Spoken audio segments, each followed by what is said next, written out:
I call that a catch?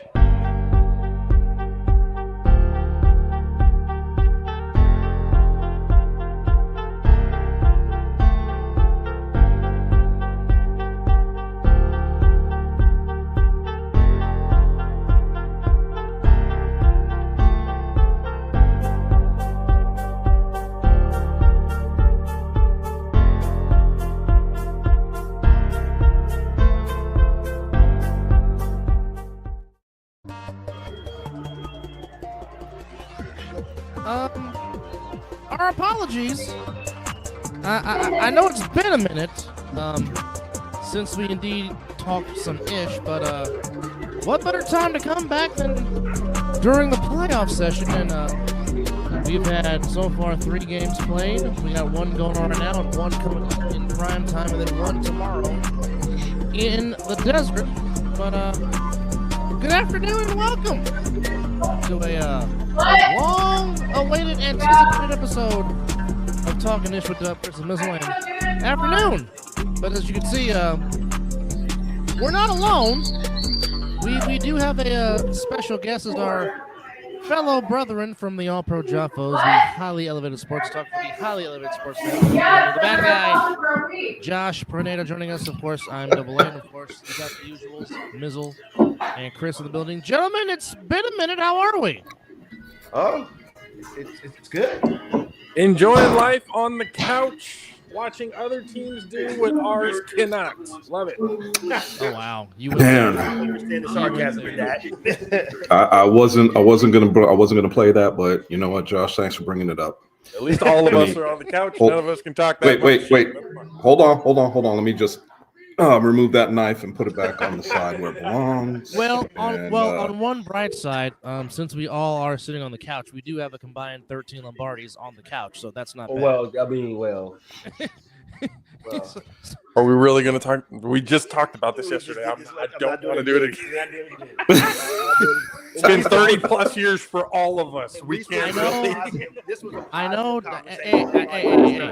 I'm not talking about droughts. I'm just saying on the couch there's a combined 13 Lombardis and a whole bunch of Hall of Famers. That's all I'm saying. If you could have been a fly on the wall last night. Oh my God! Just take the wheel. If only I would have been there. What Elijah say is Jesus. If only I would have been there. But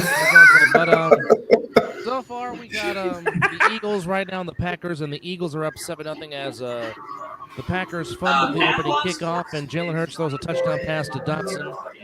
And the Eagles just got the ball back after the Packers went 3-and-out earlier in Orchard Park. For a minute, it was close, and then James Cook just said, "Josh, give me the ball and let me cook." And Josh indeed lived up to his last name as the Bills trounced the Broncos 31-7, and we got the Broncos and Ravens in the division round, and we got the Chargers, the Texans, We got and the Bills Chiefs. and Ravens. Bills and Ravens, not Broncos. Yeah, the Broncos just went home. But anyway, I'm gonna need you to get your shit together early, brother. You know, Okay. The Broncos are going to be doing the same thing we're doing right now. Exactly. Well, now that'll make it 16 combined Lombardis, but nonetheless, Josh Allen very efficient today, 20 of 26, 272, 2 TDs. But like I said, the story was James Cook, 23 carries, 120 yards and a touchdown. Curtis Samuel caught 1 touchdown for the Bills, and the other touchdown was caught by Ty Johnson on a beautiful pass by Josh Allen. As the Bills is James better than Dalvin? James is faster than Dalvin. I know that.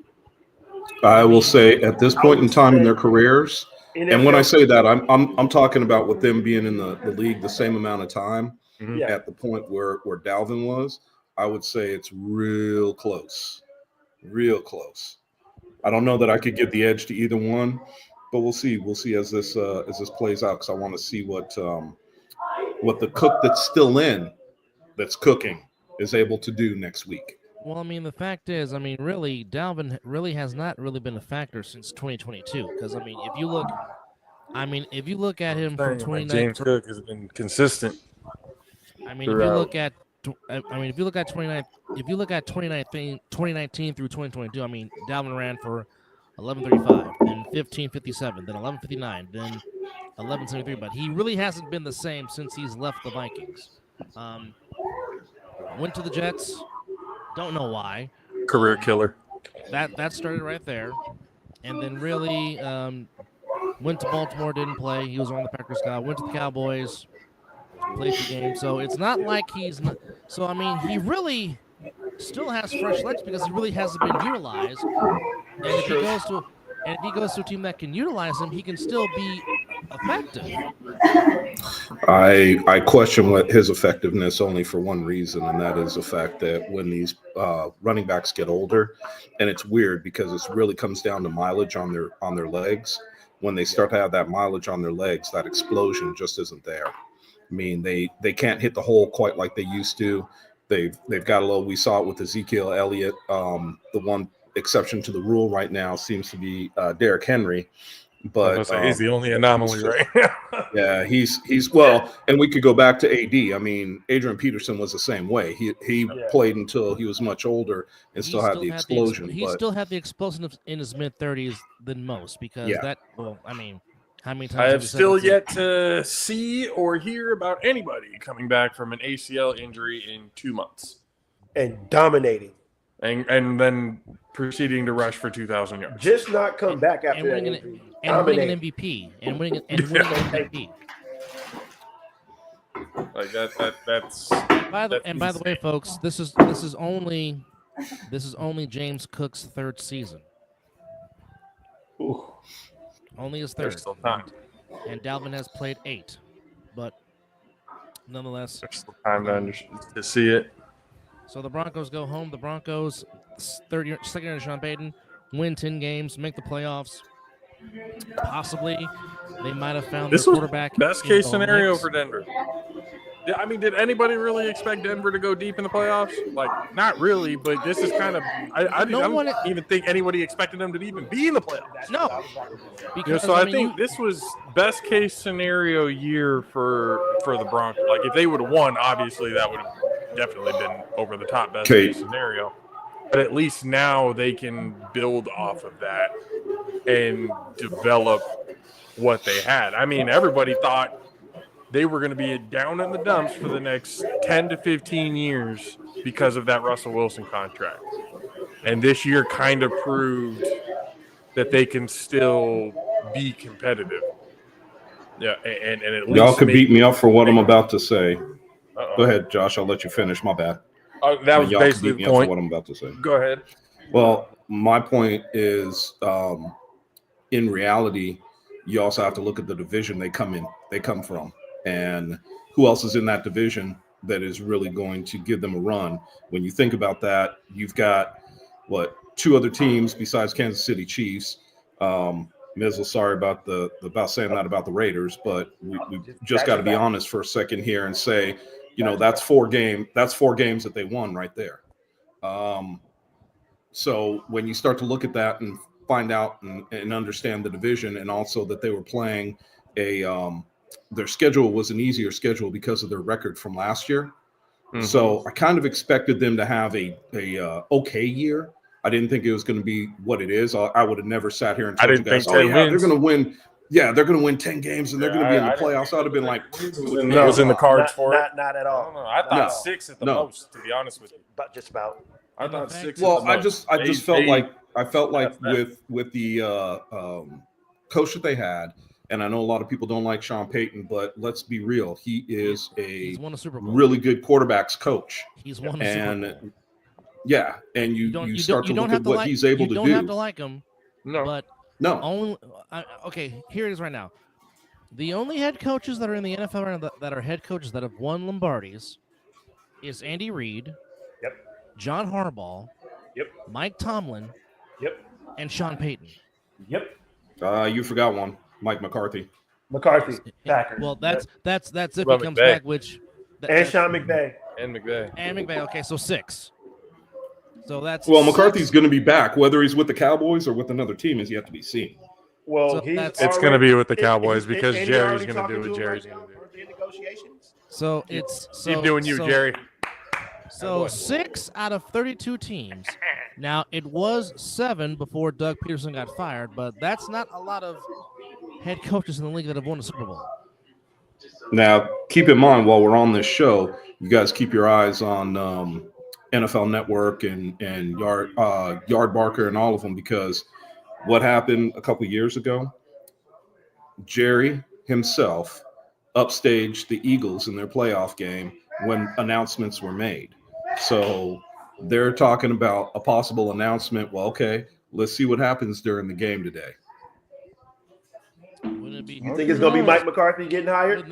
Wouldn't that be just like Jerry Jones to do that? I honestly, I can't sit here and tell you what the way it's going to break down. What I can tell you is that a coach that was basically on his last year should have lost his team, and he didn't. He kept that team playing hard. Do I necessarily want him back? I don't know. I think that if they're going to play and they're going to bring him back, there's some stuff that needs to be done to that team.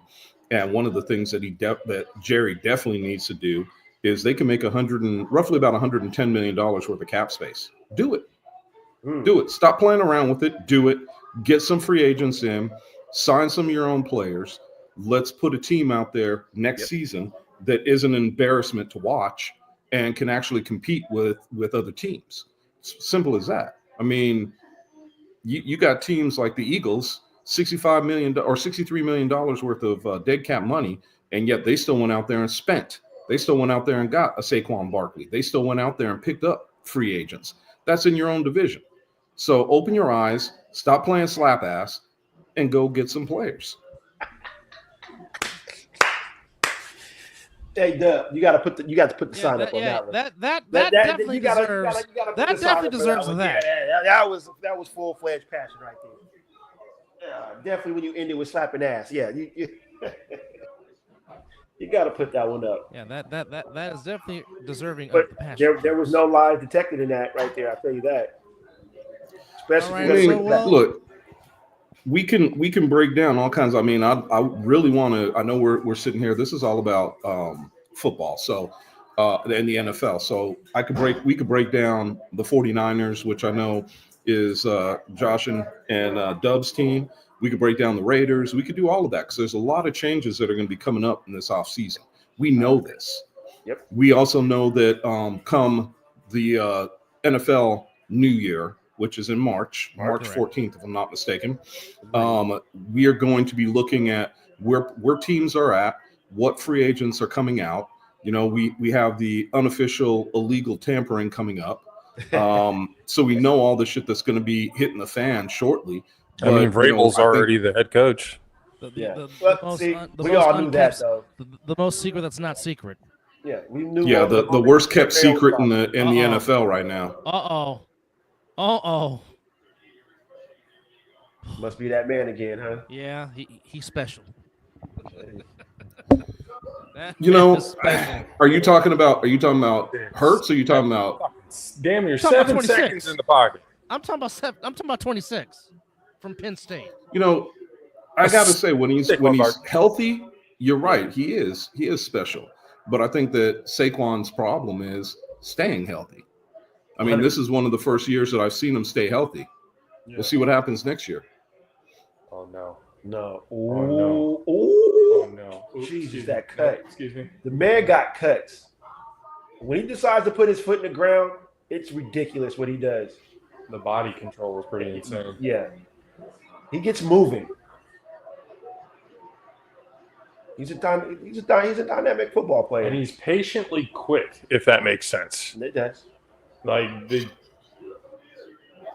He's real patient to set up the blocks, but he's very quick to process when he needs to go and where he needs to go. He can explode through that gap real. If he sees it, he goes right through it. Oh, you should have kind of gave it. Hey, how many Super Bowls is lucky son of a bitch? How many Super Bowls does Sean McVay have? Just one? Yeah. That's what I thought. The all-in year with Matt Stafford. Yeah, who they beat again? The Bengals. That's right. Aaron Donald got that sack while Burrow was about to throw a touchdown to Chase. Chase was wide open. Ramsey got his ass beat on that play. Like, he was behind by a good 10 yards. Joe had a little bit more time to throw, like literally 1 second. He would have hit Chase and the game would have been over. Yeah. Yeah. But Aaron Donald is that man. Yeah. I mean, he made Jimmy Garoppolo throw an interception backwards. I mean, it doesn't take much to get Jimmy to throw a fucking interception. Yeah, but backwards. It could take a fucking fly to buzz past his goddamn ear for him to throw an interception. Backwards. Hey, what is God dang it! Why can't I think of the coach for the old coach for Tampa Bay? Tony Dungy or John Gruden? Nope, Dungy. Thank you. You could have said Colts too. I would have guessed. Well, the thing about it is I'm going back and forth with because I'm always about football, so I was going back and forth with this guy that was like Sean Payton isn't that great of a coach, and I'm like, dude, he won a Super Bowl. There it is. And he's like, so it doesn't mean anything. He's overrated. I said, okay, here's all the coaches that have one Super Bowl win. We've got Tomlin, McCarthy, McVay, Dungy. Who else has only got one? Madden. Madden. Mm-hmm. Mike Ditka. Did you say Gruden? Yeah, but would you okay.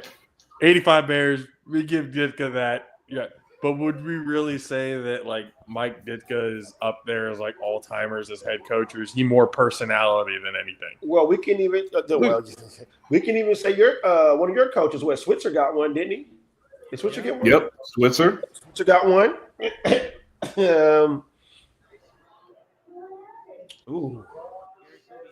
Trying to think. I'm just thinking about all the coaches that because when you stop and you think about that. Kubiak. Oh, there we go. Another one. The Broncos, right? Was that the sheriff year? That was the Von Miller led Super Bowl, yes. Yep. Weeb Eubank, Super Bowl 3. Hank Stram, Super Bowl 4. Brian Kansas City coach, Stram, you said? Keep it trickling the ball Who's down the that? field, boys. Yep. Hank Stram. Hank Stram, yeah, I got Hank Stram. Brian Billick, That's Ravens. the Super Bowl that I know that most of the highlights are of the fucking coach commentating on the goddamn sideline instead of the game that was being played. But that's just, but I mean, Steve Sable and Ed Sable, God rest their souls, they were just ahead of their times. I mean, and Mizzle can vouch for this because he's like, dude, you don't have to post everything. But I mean, when it's around Super Bowl time, I get giddy because I watch the old NFL Super Bowl films with John Facenda, and I get into my happy place because that's just what I grew up on. And it's just great quality TV. This is the time of the year you really get into your coach show. Yep, you damn right.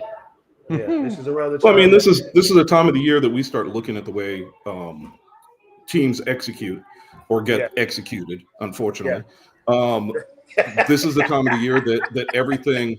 If you've got your holes, if you got a hole in your team, in your squad, it's going to get exploited more so than just about any other time during the season.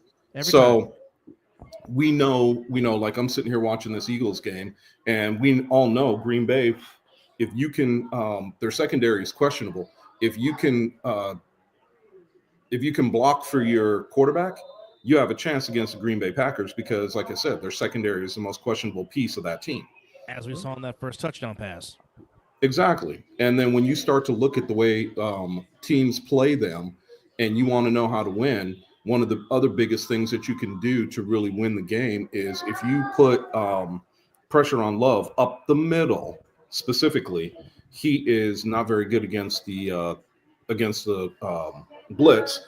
But if you come off the edge, he's very good against the blitz. Agreed. So, I mean, teams understand that. That's why you have so many people and so many teams that watch game film, right? That's the way you see a team's weakness and you see what they're doing. And realistically speaking, when you look at Denver, Denver's got some holes, man. And Denver will try to fill those holes in the offseason. I think that they're going to have a little bit more money that they can bring in a few players. And having a quarterback that is a rookie and going into his second season will help them as far as cap space is concerned. So, you got to watch out for Denver over the next couple of years. I think they're going to be very strong coming out of that division. Which, by the way, Jake Elliott just kicked a 31-yard field goal, and the Eagles are now up 10-0 with 19 seconds to go in the first quarter in this NFC wildcard round. Right. Now, as you know, it is the lowest remaining seed will go to the Lions, and the highest remaining seed will play, obviously, the Eagles. So right now, this is the first NFC playoff game. The other one is coming up at prime time between the Commanders and the Buccaneers from the pirate ship in Tampa, Florida. Yes. And then tomorrow. And then tomorrow, and once again, before we shout out to our continuous thoughts and prayers to those affected by the fires in Los Angeles, and kudos to State Farm Field in Glendale for picking up and allowing the Vikings and Rams to use their stadium for tomorrow's playoff game in Glendale.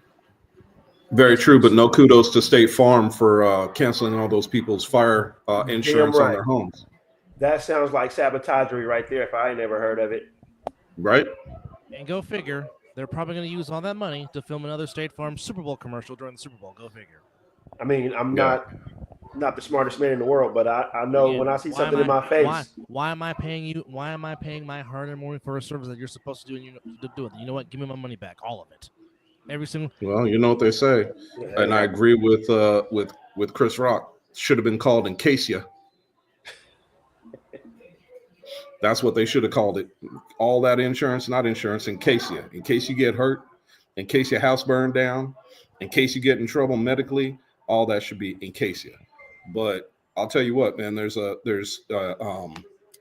it should be interesting because I think that them playing in Arizona actually gives the Minnesota Vikings home field advantage. Not that they wouldn't have had it necessarily going into the Rams home field, Inglewood, but I'm just saying. Inglewood ain't that far now. No.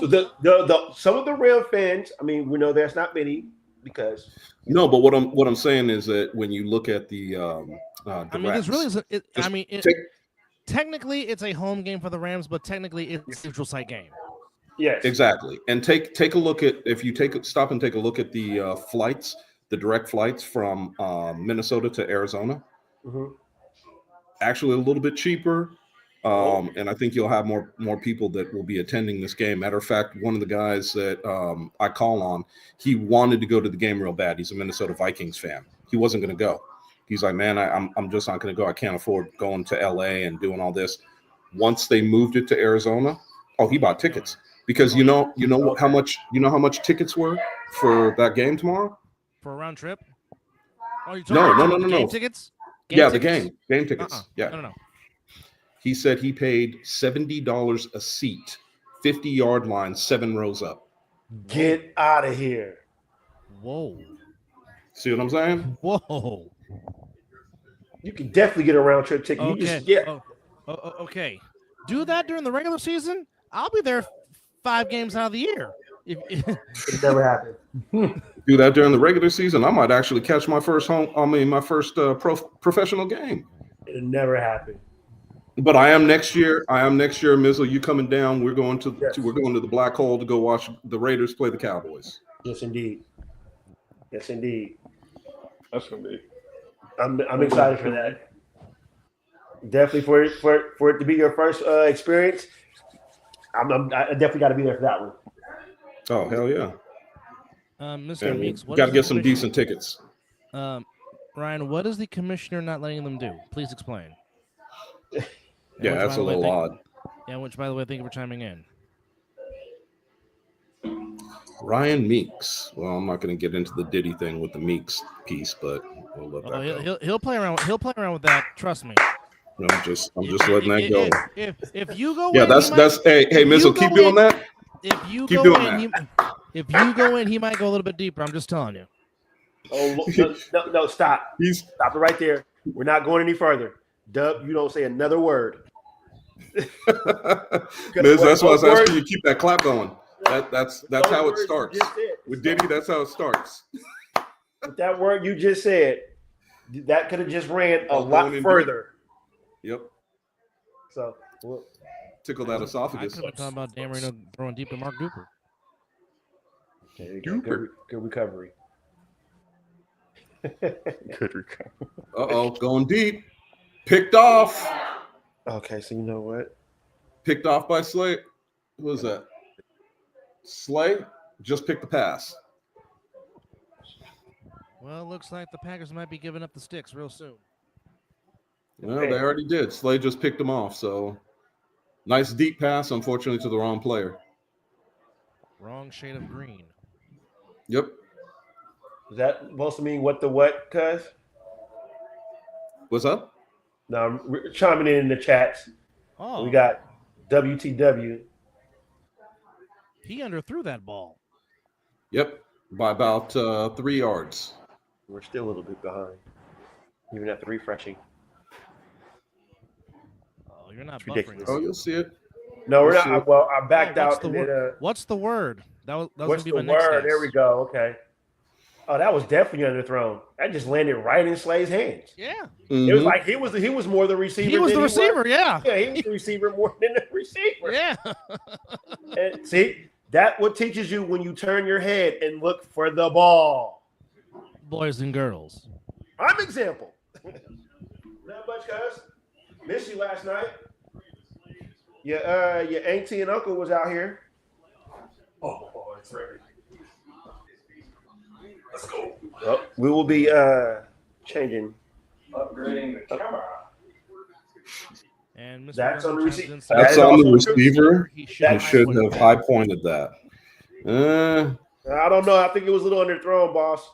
And the only thing he could have done was try to stop. He would have to try to stop because of the way that ball was underthrown. should have just did Oh, we got a offensive pass penalty interference. flag. And Just here took offensive goes. pass interference. Yeah. I mean, you can try to high point that ball, but he's going to have to come to a stop to get up to high point it. I'd have took just the offensive pass interference. Well, 50% of it went to Slay because Slay is the one that won that one. Well, that was more like 75 because the ball just landed right smack dab in his hands. That's what I'm saying. He turned around, looked for it, and there it was. Well, Wicks did not make an effort to go get it, and Slay said, "Thank you." Right? Exactly. Like I said, the only thing you That's could do happening now. is slow down and take that He found pass the interference YouTube. penalty. All right, so going back to it, well, there it is. All right, so going back to yesterday's games, obviously the Texans got the big win over the Chargers. The Texans just did everything right: special teams, offense, defense. I mean, it was relentless pressure by the Texans defense, and of course Joe Mixon led the way running the ball on the ground, but also Nico Collins picked up the slack, catching a lot of balls from C.J. Stroud last night as Collins had 7 catches for $122 and a touchdown. Joe Mixon, 25 carries and 106 yards. Justin Herbert, who only threw 3 interceptions the whole year, threw 4 last night, including a house call by the Texans defense. And then when the Chargers try to get back in the game, the extra point gets blocked, and the Texans get 2 points out of it. That was just the kind of day that went through for the Chargers in Houston, Texas. But nonetheless, the Chargers, Harbaugh's first year, they win 11 games. Obviously, something to build on. But obviously, if I am Inglewood, you need to protect your quarterback because Herbert was getting pressured, getting hurried, really had no time to throw yesterday. But like I said, Joe Mixon and that Texans offense just wore down the Chargers defense. And then yesterday, as we said many of times, last night was the prime example of why the Baltimore Ravens paid for Derrick Henry, as Derrick Henry ran up, down, all around, and through the Steelers' defense to the atonement of 26 carries for 186 yards and 2 touchdowns. As the Steelers We in this still, bitch. as the Steelers still. I'm trying to find gonna- a first- Go ahead, Chris. I was going to say, I'm going to say it because we have to say it. I never thought that I'd be able to sit here and say this the way I'm going to, but Derrick Henry made the Pittsburgh Steelers defense his bitch. No lies detected. Because, I mean, what they run for yesterday? They ran for almost 300 yards, didn't they? As a team, well, they had 464 total yards of offense. Yep. But I think they ran for 299. Damn. Yes, they did. 299 yards. Yes. Damn. Oh, by the way, they averaged 6 yards a carry. Now I'm going to ask this question again, and I hate beating the dead horse, but Why did you not do that against the Chiefs in last year's AFC title game? I'm still trying to understand that. Well, I think that Still averaging about the same amount of yards, right? I'm hoping that Yes. this year, when they play them, if they get there and they play them, I'm hoping that they will actually do that. And because I don't think that Kansas City can keep up when you start running the ball like that because, well, I can't say that because Kansas City can score at a drop of a dime. I mean, they can score from anywhere on the field. You give Mahomes enough time in the backfield, and you give them enough time on the clock, 13 seconds, I think, and they could score. I would say in years past, yes, but it really wasn't that way with the Chiefs' offense this year. Like scoring in a hurry like that, they really had to be a lot more methodical. And I mean, really speaking, Baltimore should have won the first game, but unfortunately, Lively's big toe was a little bit an inch and a half too. A little bit too long. Yeah, a little bit too long. Yeah, if he wore size 13s instead of 15s, he'd have been okay. Yep. So I mean, it is what it is, but we'll see what they're able to do this season against Kansas City. Well, I want to see because I also think on the other side, when you're Kansas City and you've got two guys that you could be facing in Josh Allen and Lamar Jackson. Dude, both of those guys could run the ball at the drop of a dime. You really got to stay and you really got to rush with lane integrity. Because if not, all they need is a little gap and they're gone. Correct. Mm-hmm. Correct. So later on tonight, of course, we got the Commanders, the Buccaneers. Another rematch from week 1 of the season where the Buccaneers won 37-12, obviously. Now, a lot have said if there was to be an upset that happens, it possibly could be this game because the Commanders are coming in real hot, playing some real good football. And plus, I mean, I did pick the Commanders. Jaden Daniels is just he has a will to not be denied. And, I mean, and I can say this. I think the four of us can agree that none of us saw the Landover Commanders winning 12 games this season. No. Which goes to show you that Adam Peters, first job as the man coming from Santa Clara, put it together. Dan Quinn decided on Jaden Daniels, and Jaden Daniels was just spectacular this year for a rookie. Yes, Mr. Bernard. 12 games? Maybe not. Double-digit wins? Possible, yeah. I could have seen 10. At least 10. 10, at least 10. For sure. Because Jaden Daniels, Jaden Daniels is everything that they thought Caleb Williams was going to be. Exactly. That's what that is. Jaden Daniels is the winner out of the two. He knows how to win football games. He's smart. You know, he's one of those players that is going to get you, and I've always said it, Jaden Daniels was Scary Terry's godsend. Yep. That he needed to basically be respected as an actual top wide receiver in this league. You know, so Commanders now, at this point, Jaden Daniels, what he was able to accomplish in his rookie year, they're playing with house money these next 3-4 years. You know, they can build everything to kind of make the window a little bit, you know, larger for when the fact that they're going to have to pay Jaden Daniels. But by the time that happens, we may have that cap situation in play that's been talked about, having the quarterbacks having their own cap room instead of it being part of the full team. Go find yourself a bell cow running back to complement Robinson.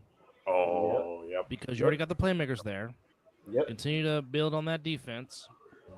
Improve that, which is Dan Quinn's specialty because he's a defensive coach. No, Zach Ertz ain't going to be there long, so go ahead and get that tight end. Get that tight end. And then eventually you'll be playing back to where you're supposed to be at all this time. You eventually will go back to that RFK site. And the magic of RFK may roam itself again along with the Hogs and the Hogettes, much to the chagrin of Chris, because he's watched many of the games with his Cowboys at RFK Stadium, and he knows exactly how big of a home field advantage RFK is. You know, and I'm not really worried. I'm not really that worried about them. I mean, I watched a devastated Cowboys team go into RFK and win. So, correct. Would Aaron Jones be effective? I'm not really that worried, but it's interesting because I'm looking at overthecap.com, and they've got $89 million to play with in this upcoming offseason.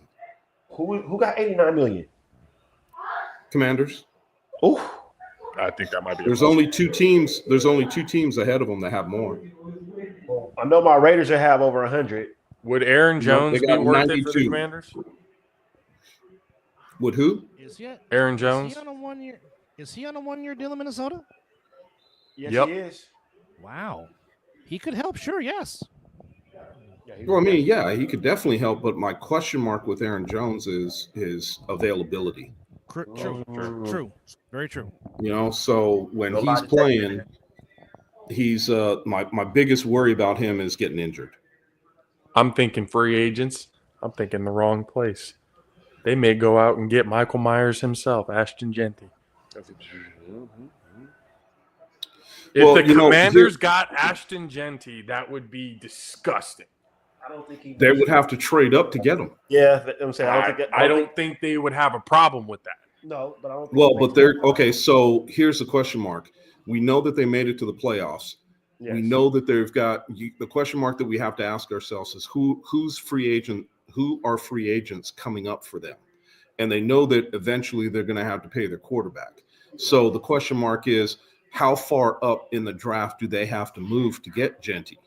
And that's one of the questions because they're going to be obviously being in the playoffs. If they win tonight, that's going to push them even further down. So they're going to have to move up, I'm thinking, into the top 15 to even have a chance at Genty. And that's a pretty big jump. I mean, when they're looking at free agencies, basically the top two running backs that are in free agency this next year are Aaron Jones and Najee Harris. Mm. I think Najee Harris could be a really good piece for them because he's not hit by the injury bug. Do you think Steelers let him go? Let him walk? You think who? Kind of depends. Do you think the Steelers will let Najee Harris walk? I don't know.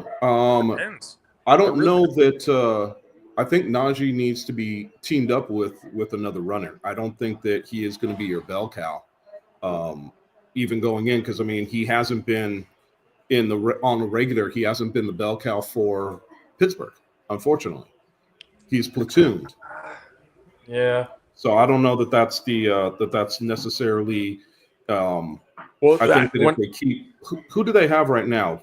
Commanders have Eckler, right? Robinson and Eckler from Eckler from the Chargers. Yeah. So I mean, I think that if they keep Eckler, Harris could be a good one. That's what I'm saying. Like that piece, like I think Najee Harris would be a very good complementary piece for if they, with keeping with Eckler, or if they decide. Now that I think about it, Eckler and Genty together. It's like a decent one. That's a fucking nasty. That's almost the definition of thunder and lightning. Like, because you have one guy who, I mean, Genty can do both. He can rush and receive. Yeah. But the styles are obviously very like Eckler's more that scat back type, to where Genty is that north south, one cut up the field type of running back. Yeah. So like but that's what I'm saying. The styles can be complementary, but if you don't get Genty, then Najee Harris would definitely be a really good complementary. Here's a thought. Okay, so I'm looking at the NFL draft capital chart for points. Washington, as of right now, if everything was to end today, they would have the number 26th pick. Yeah, he ain't making. So you're talking about them getting up into the top 15 to try to get Genty. It's going to cost them tremendously to jump up there. Yeah. So the question becomes, or the question mark is, what are they willing to give up? Because you're not just saying, oh, well, we'll give you our second. Because of where they are, their second's only worth 320 points. So they have 700 right now. To get up into the top 15, they would need over 1,000 points to do that. Then they would. They're going to free agent route. Yeah, they have to go to the free agent. So here are the top 10 running backs in the free agency if we're looking at it here. They got Chuba Hubbard, Najee Harris, James Conner, Aaron Jones, Javonte Williams. Chuba Hubbard ain't bad. Nick Chubb. He got his health is Questionable, very but questionable at best. J.K. Dobbins also. Okay, that's Khalil Herbert, okay. Rico Dowell, and Alexander Madison. There's some decent names on that list. There's some decent names. I'm not gonna lie. If you're gonna get Nick Chubb and have him as like just a 2-back system, and it's not just him carrying the load, that could be fucking nasty. Okay. That could be my question mark. My question mark as we sit here and think about this, the question mark is, I think that if I had to wager a guess, my guess is if you have the offensive coordinator for the Washington Redskins staying with Washington, I think the first pick that he's going to be looking at is he's going to want a wide receiver. I think he's going wide receiver first. I don't think they're going to worry too much about the running back position because of Eckler. I think that they're going to look at a wide receiver first and possibly a tight end. Tight end, yes. Tight end, yeah. Two things. One, EJ, the Steelers declined the 5th-year option on Najee Harris, so Najee is a free agent at the end of the season, number one. Yes. Number two, JP, cross out James Conner's name because James Conner re-signed, I think, a 2-year deal with the Cardinals. Okay. He did. So Conner is not leaving Arizona. Then we're good there. Nope. For tight end, here's a tight end list right here, and it may be updated, but this is on Pro Football Network. Mike Gesicki, Tyler Conklin, Jawan Johnson, Zach Ertz, John Bates, Kylan Granson, Austin Hooper, Johnny Munt, Pharaoh Brown, and Tommy Tremble. I see the Commanders bringing back Ertz. I think they'll find a way to keep him under contract. If you don't get Ertz, get Gesicki because Gesicki is very good. He is very good at. I don't think he leaves Cincinnati either. I don't think he leaves Cincinnati. Well, Cincinnati's going to have some choices to make. So, I mean, they only have let's see what they have cap space wise, but for them, they've also got to sign. They've also got to sign their wide receiver Higgins. Tyler Conklin's in my opinion, a very underrated blocking tight end. By the way, Darius Slay walked back to the locker room and filmed. Yeah, he's in the locker room now. Yep. Well, I take that back. Bengals have $47 million to spend, so chances are they're going to be able to sign all of their free agents.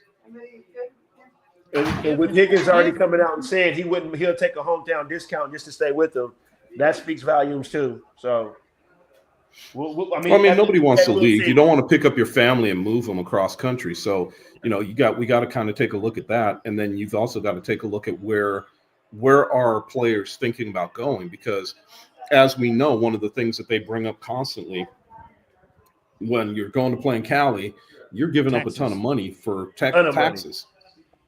Yeah. You come play here in Vegas, you go play in Texas, you go play in a few places. Florida. Mm-hmm. You don't have those tax implications. Yeah. So, I mean, you can sign a contract for less money and actually make more than if you went to some of those other places. 100%.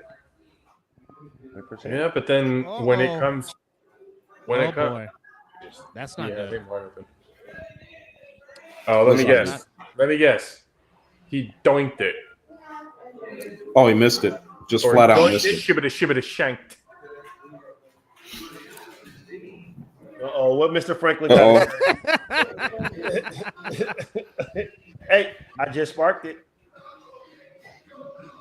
Somebody must have re-upped on some Will Franklin coming in talking ish, and here comes Mr. Corey with the wrestling nicknames. Hacksaw Jim Deb, Ravishing Rick Dub. I like that one. What I'd like to have right now is for all you fat, that's your next out of Halloween shape, out of shape Mississippi sweat hogs, keep the noise down while I take my robe off and show the ladies what a real sexy man looks like. Hit the music.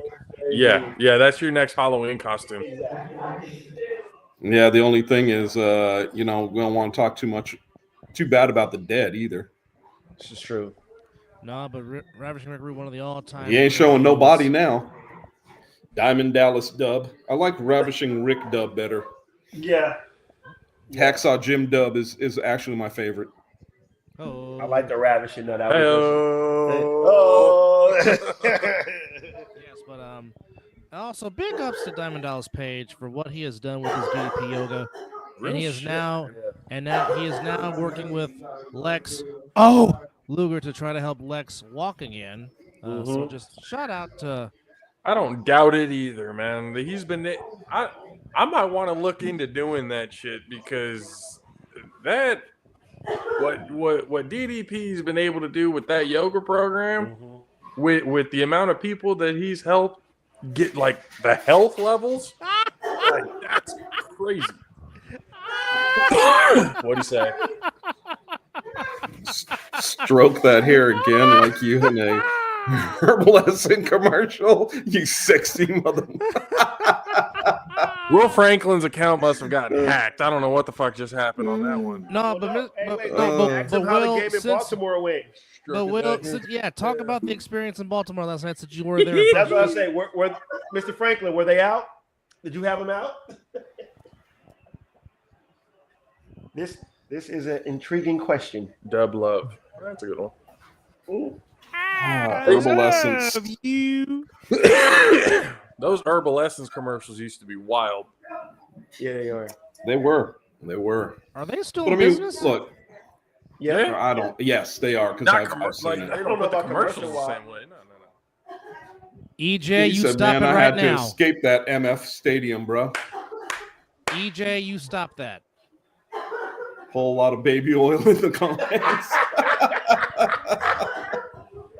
Okay, Mr. Quarry, stop. No. Dub dust. No. Dub dust. Yes. This is not a This is not a Shattered Dreams production. Stop that. Go get the Cadillac.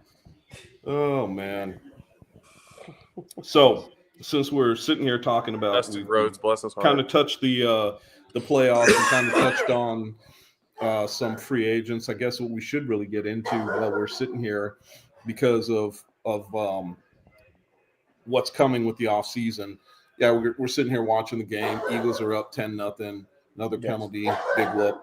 But bottom line is, we have the offseason coming up. We have 3 teams that we could talk about right now in the Raiders, the 49ers, and the Cowboys as to what we see that could happen in the offseason. We could do a draft show and talk about that at another time, but I'm just thinking about all the stuff that could happen and where things could be moving as far as some of these teams are concerned and what we might see or what we think could happen in the offseason for these 3 teams. I mean, the Raiders just fired their coach. Yeah. I mean, I'm not going to lie to you. I kind of saw the Raiders firing AP happening. But outside of that, me and Dub have talked about it exhaustingly on what the 49ers need. It's not a secret. It's obvious. You can watch it on film. Kyle can try and put a Band-Aid over it and, downplay it as much as he wants to, but it's a fucking problem. The offensive line, 100%, is top priority. I mean, yes, Dub has said it. Get Dre Greenlaw. That should be, under contract and everything. Yeah. So that's obviously a huge priority. But the offensive line, especially the right side, right tackle, center position, needs to be addressed. You got Pooney. That's a good start. Trent Williams has probably got 2 more years left in him before he's done. And at this point, it's going to be as a mentor rather than just, the top guy. You're going to probably have to draft your next left tackle, up soon. But right tackle wise, you got free agents who, you got, and the list may be updated, but this is what I'm looking at. You got Ronnie Stanley, Alaric Jackson, Garrett Bowles, Tyron Smith, Cam Robinson, Dan Moore Jr., Morgan Moses, Jedrick Willis Jr., Walkner Little, and Trent Brown.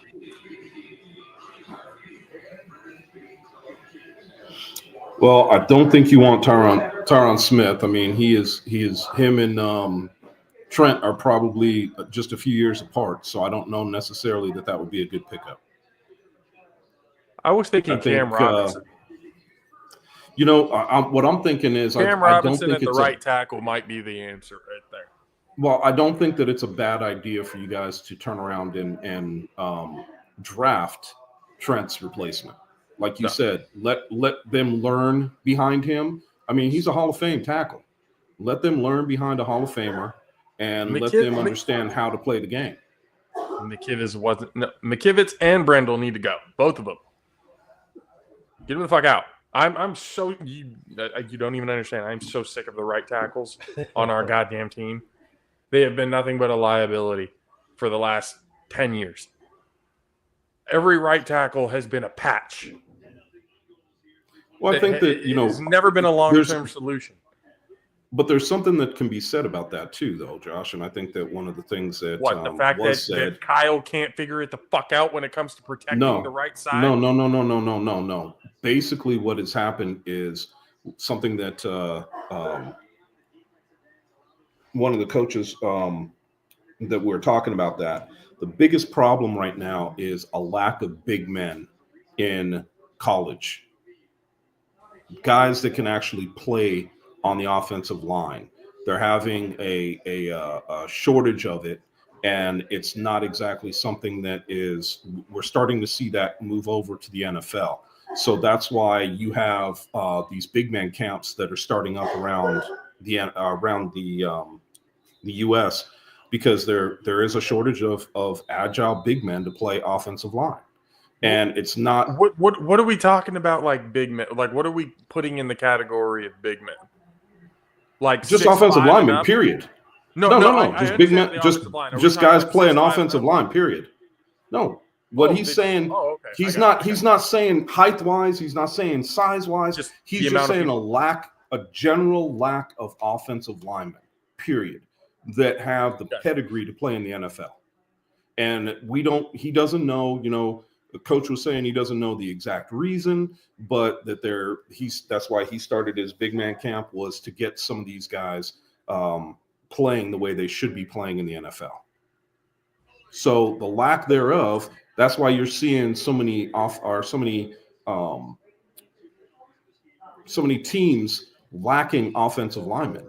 They're just not. I mean, look at the draft. If you start looking at the draft, you'll see that there's not a ton of offensive linemen that are even ranked in the top 50 players. There's some, and they're few and far between, but that's the problem.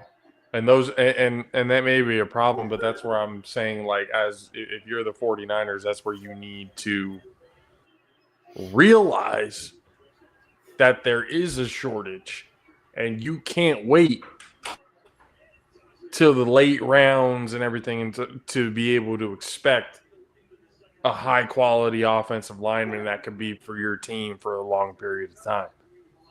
But that's what that's what we're saying. Those are the guys that you need to eyeball and go for. First and second. I agree with you. But the problem, teams want to make these splash picks, and it's like, dude, build your damn team. Everybody talks about taking the best player available. The only teams that could take the best player available in my eyes are the ones that were in the playoffs this year or won the Super Bowl. Yeah. Because they're not going to have a ton of holes. But you got to draft at some point in time. You got to draft for need. It doesn't make sense if you're not going to see a Kansas City, a Buffalo, Ravens, all these teams that are in the playoffs. You're not going to see them looking to draft quarterbacks. No. They're going to be filling holes. So this whole thing of best player available to me is almost laughable, because I think that you need to look and see where are your weaknesses on your team and start bringing some of those players in.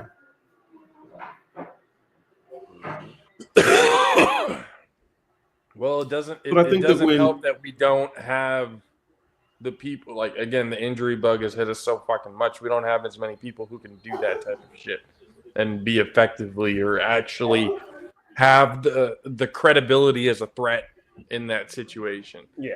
You know, Well, when you have all of your main guys there, then the motions is like, oh, fuck, they can use that. They can use that.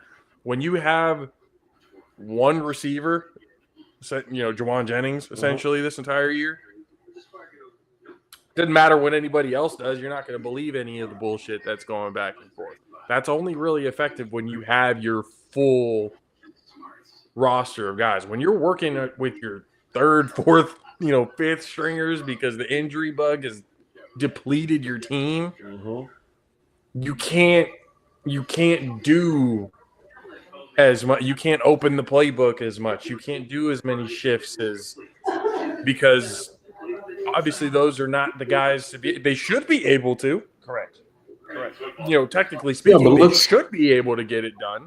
But there's a reason why be real. Third, fourth stringers and practice squad guys that have been coming up. There's a reason why they're in those positions because they don't. Let's be get real. It when you talk about the 49ers, one of the biggest things that you guys had in the last couple of seasons was CMC, and with him being hurt, I didn't see a lot of teams. Yeah, and I didn't see a lot of teams packing the box even on running downs. They weren't packing the box like they would against him to open up the passing game like you guys have done in the past with play action. So I kind of understand where you're coming from with that. If you don't have the players that are threats, then why are we going to do that? I mean, if CMC's there and I know you don't have any receivers, I could pack the box, dare you to throw. But when he's not there and you don't have any receivers that are really that big of a threat to take it all the way, nothing that you're going to sit there and try and disguise is going to fool me. No. You almost have to go back to the basics. And when you go back to the basics, everybody on the field knows the basics. That shit's easy to read. Yeah. That shit's easy to read. That is no problem football whatsoever 101. for any of these. Exactly. It's literally gone back to football 101. And in the league, you have to be more advanced than that. But when you don't have the players to do that, I mean, it doesn't matter. Like, none of that matters. You play up to the talent. No, people don't understand. You have to. People don't understand those situations when you're talking football with some of the people out there. They're like, oh, well, why can't we just go back to dude? If there's no threats, why is a defense even worried? Exactly. If you know you can cover a man, if a defensive coordinator knows, oh, I could cover your best players one-on-one, then why are they worried about it? They're not.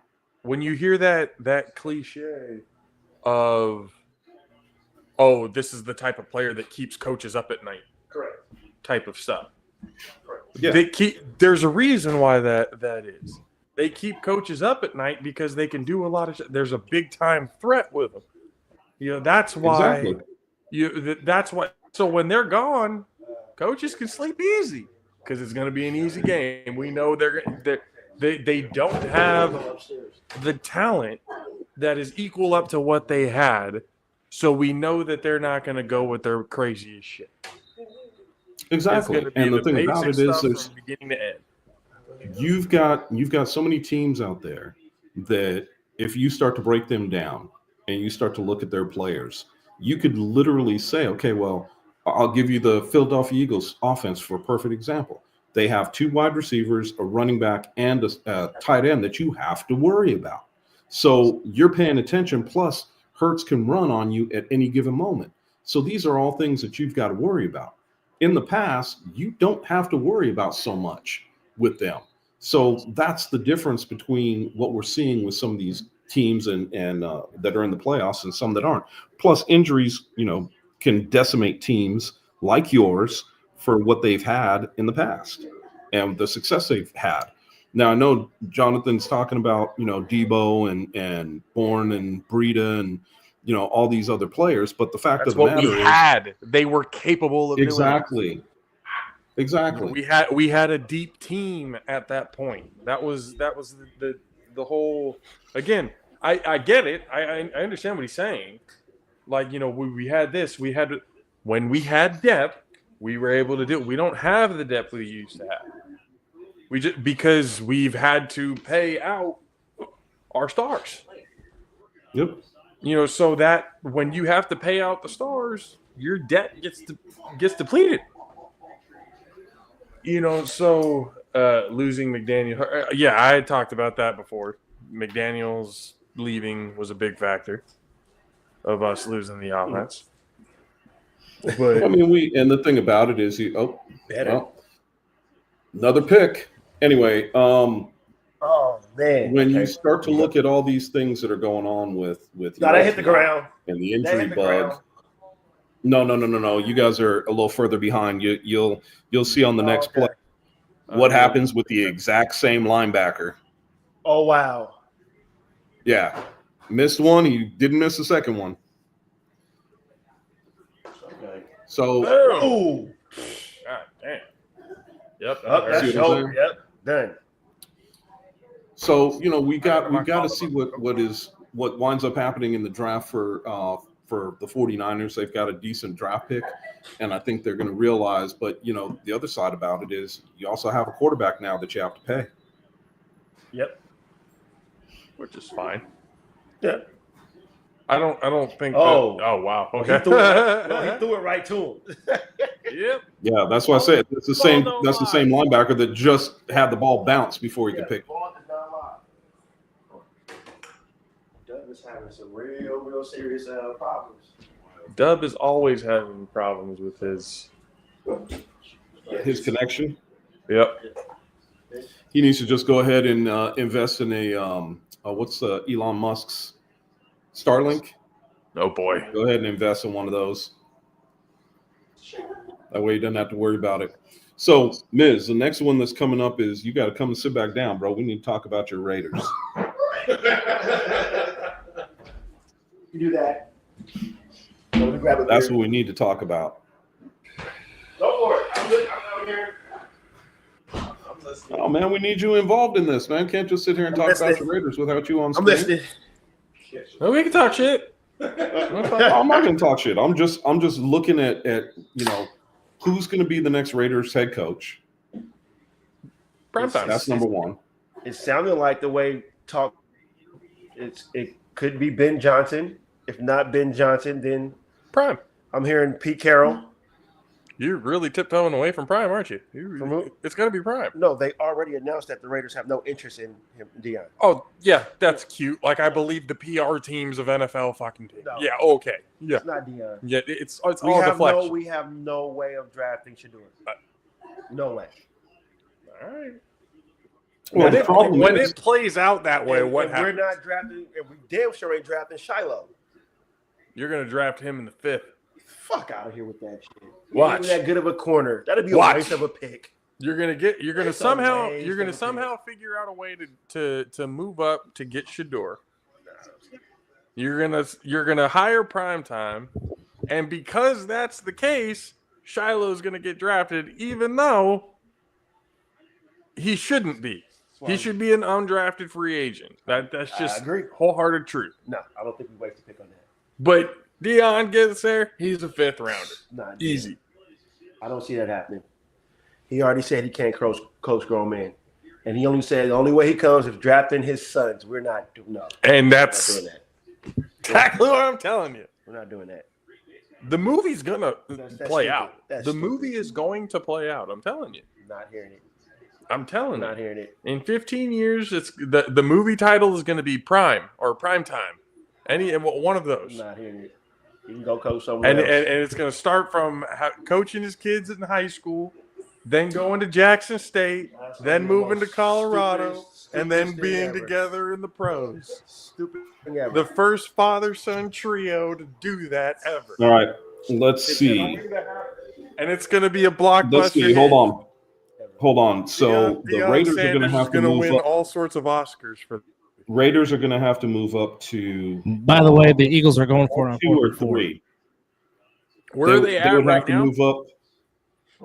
Huh? The Raiders Where are they at number right 6. They Number can 6. wait. With the assessments, read my headline. With the assessments, Read my headline, Jonathan. Read my headline. Sorry. Technology is being gay. you're really asking for a flag, aren't you? I get it, but you're really So My headline. Tell me, here's the teams before the Raiders, since we're talking specifically about the Raiders and their offseason. You've got Tennessee, Cleveland, New York, New England, and Jacksonville. Okay, of those top 5 teams, who needs a quarterback? 2 of them shouldn't draft a quarterback, but they're probably Prime has already said that Shador is not allowed to go to Cleveland, so that's out the door. Okay. So if the Raiders are at 6, and with the assessments that are going out, apparently Shador is not a first rounder in a lot of people's eyes. So it could get to the point where Shador Sanders falls all the way down to number 6. You won't even have to trade up for him. And as soon as he gets drafted, thank you, Jonathan. Bless you. They will have to hire the coach first. No, they wouldn't. Yeah, I will take that. They will need the GM. No, they wouldn't. Yes, they would. There was That's definitely They would not have to have Dion first before the draft. It's kind of funny. I could just sit back and listen to y'all just argue about this. It's a prove to me that you want me. That's Dion. He's like, if you draft my son, I'll come to the team. It's not that I want it to happen. It's what's going to happen. Okay. They've been talking about Vegas like crazy these last few months. Dion even said, if I would ever want to go, it would be Vegas. A lot of players have come out and say where they want to play. Hell, Daniel said he wanted to come play with Vegas. Did that happen? I'm not saying that did happen, but hiring a head coach is a lot easier than drafting a player at a position. They will have the GM and the head coach lined up before the draft. It will happen. Once that happens, I just want to look at you and be like, ain't no fucking Dion. Well, you need to have your GM and you need to have your coach already put in place before the draft. And then if that's the case, these guys will have their coaches and everybody will be in place. Yeah. My guess is that if we start the new season on the 14th, you've got to have your coaches in place to even go through and start looking at free agency. Especially for free agency. So in reality, I think that most of these coaches are going to be in place probably by the end of the season, with the exception of the guys that will be playing in the NFC Championship games. Mm-hmm. So your Ben Johnson won't get interviewed until then, because they usually give them the permission to do it in between. And you figure that guys like that just are not going to get interviewed until that period of time. So the question mark is, who are the Raiders really going after? I mean, I think that Ben Johnson is a decent piece, but do you want to go? The question mark becomes, how is he setting himself up? Because most coaches want to have a franchise quarterback in place. We all know that can't always happen. But are we also talking about the possibility of having a franchise quarterback being drafted in this year's draft? I mean, when you look at the rankings for the quarterbacks coming out this year, they're not that great. It doesn't matter whether we're talking Shador or we're talking any quarterback coming out this year. Not even Jackson Dart. He's not that good either. They're just not that great. Well, they can absolutely go the free agency route. They could. But the question mark is who's going to be your best pick in free agency to come play for the Raiders? I mean, you're going to either have to get an old quarterback that nobody wants. So you're talking Aaron Rodgers. You're talking about somebody else. They got the top rankings for the QBs. They got Jalen Milroe at the top, Alabama QB. Then they got Cameron Ward at number 2, Shador at 3. Garrett Nussmeier from LSU at 4. Nope, don't like that. Drew Allard from Penn State. Nussmeier and Allard, I think, are coming back for next season. I know Nussmeier has confirmed that he's coming back next season. Yeah. So then you take them off the board. You got basically your top 3 guys is Shador, Cam Ward, and Milroe. They haven't got Jackson Dart on that list. Everybody's starting to throw him on the list now. I mean, that's one of those default. Well, shit, we have to fill up our top 5 list somehow. We got to throw Jackson Dart on there. Then that's what we got to do. Well, and you got Quinn Ewers. I hope I'm saying that correctly. He's staying in college. He's going to Miami. No, Carson Beck already. Carson Beck. Yeah, Carson Beck Beck is already going to Miami. Yeah, Jalen Milroe from Alabama, which we already said. He's okay. Jackson Dart from Ole Miss. Carson Beck, I think, is probably, in my eyes, he's a decent QB. Then you got Dylan Gabriel. It's already confirmed. Yeah, he's going to Miami. 1 year, $4 million to go to Miami. He's staying in Miami. Interesting. Who? Carson Beck is transfer portal to Miami. Beck? Yeah. Yep. Okay.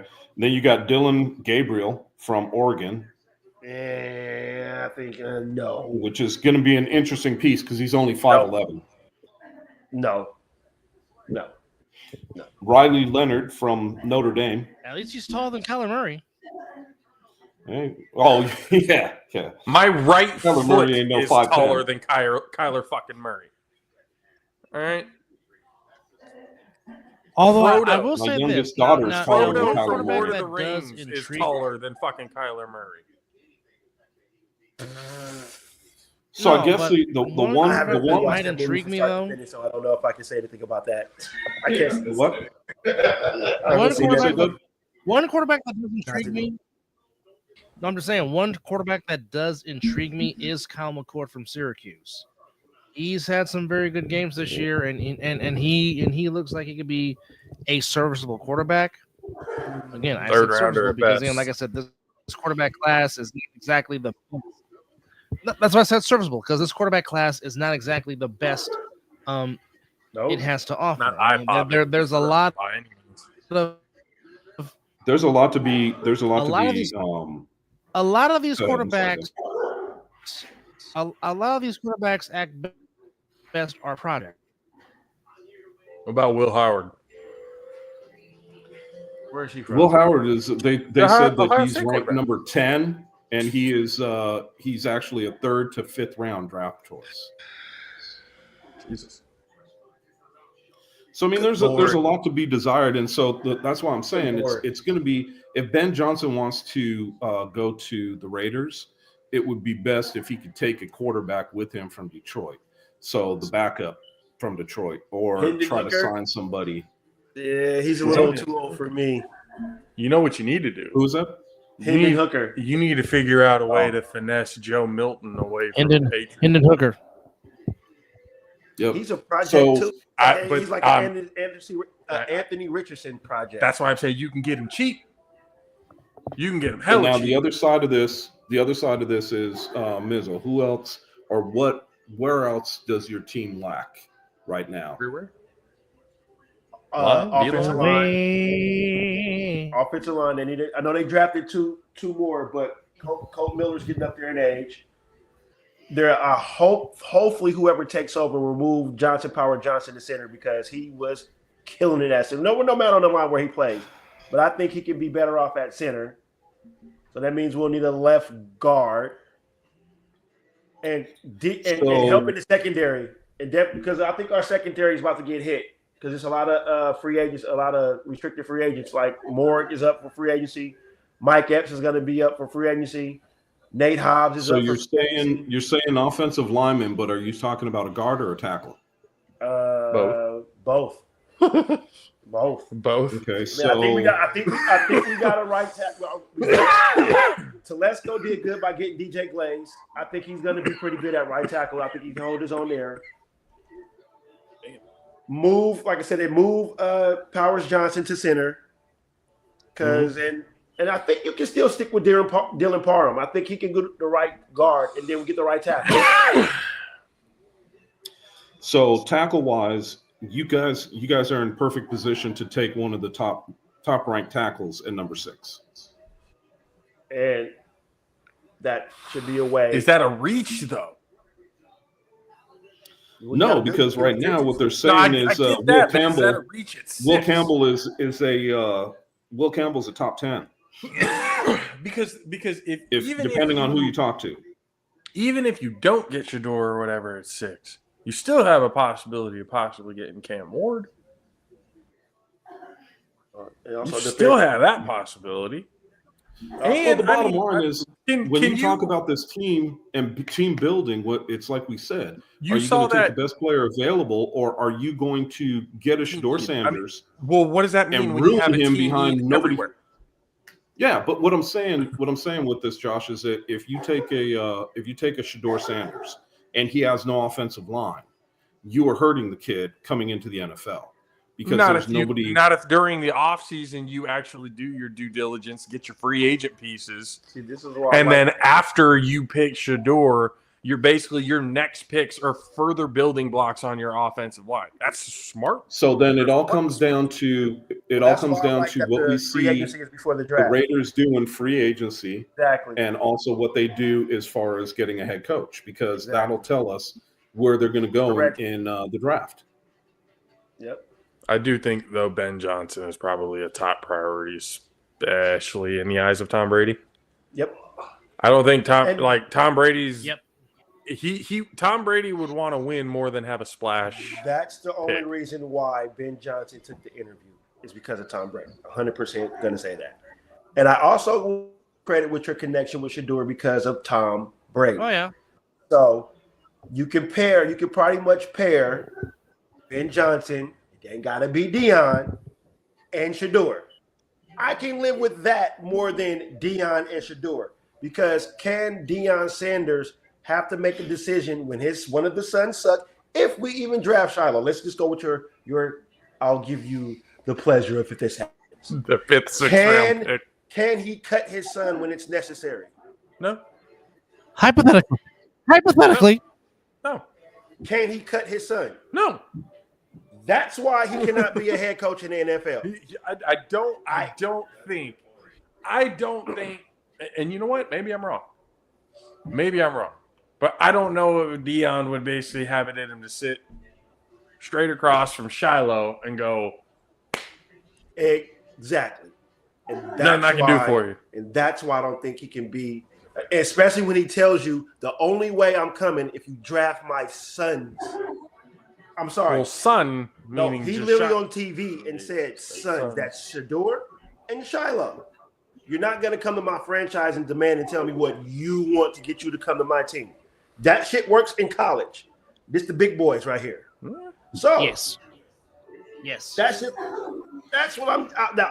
That's it. But I believe you can pair Ben Johnson and Shedeur.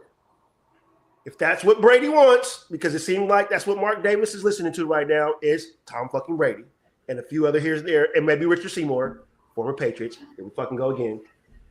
But if that's who he's listening to, I can see that pairing.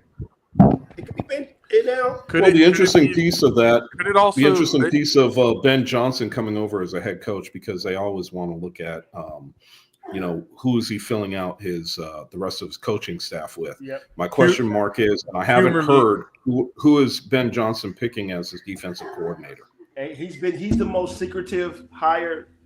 Chris, humor me on this one real quick though. They get Ben Johnson. Correct. They still draft Shiloh. Or not Shiloh, Shedeur. Right? Okay. If the Raiders don't produce within 2 years, Ben Johnson's gone. Prime time is in. His son is already there. Doesn't have to worry about drafting or anything else like that. And then if he wanted to, by that point, he can bring in his son, Shiloh, as a free agent, whatever. It still goes to the fact of the matter: can he make that decision to cut his own son? He may not have to cut him. He may not. He may not even have to make that choice. He'll be cut. Won't even be on the team by the time he gets there. But he may have that problem of signing him, maybe either to the practice squad or. I think Deion needs I have to agree with the comment. I think he needs a few more years in college. I'll bring it in the garage. Come on. Just a few more years. That's a very good comment by Philly. Is he a good Can we motivator? just say this? Can we just say this? Show of hands. Who thinks that Deion Sanders is going to be an excellent head coach in the NFL? Show of hands. Excellent? Okay, going to be a good head coach. Is going to be a good head coach in the NFL. Not could he? If you Do you think he can be? Decent. I think he could. I'll give him more decent than good.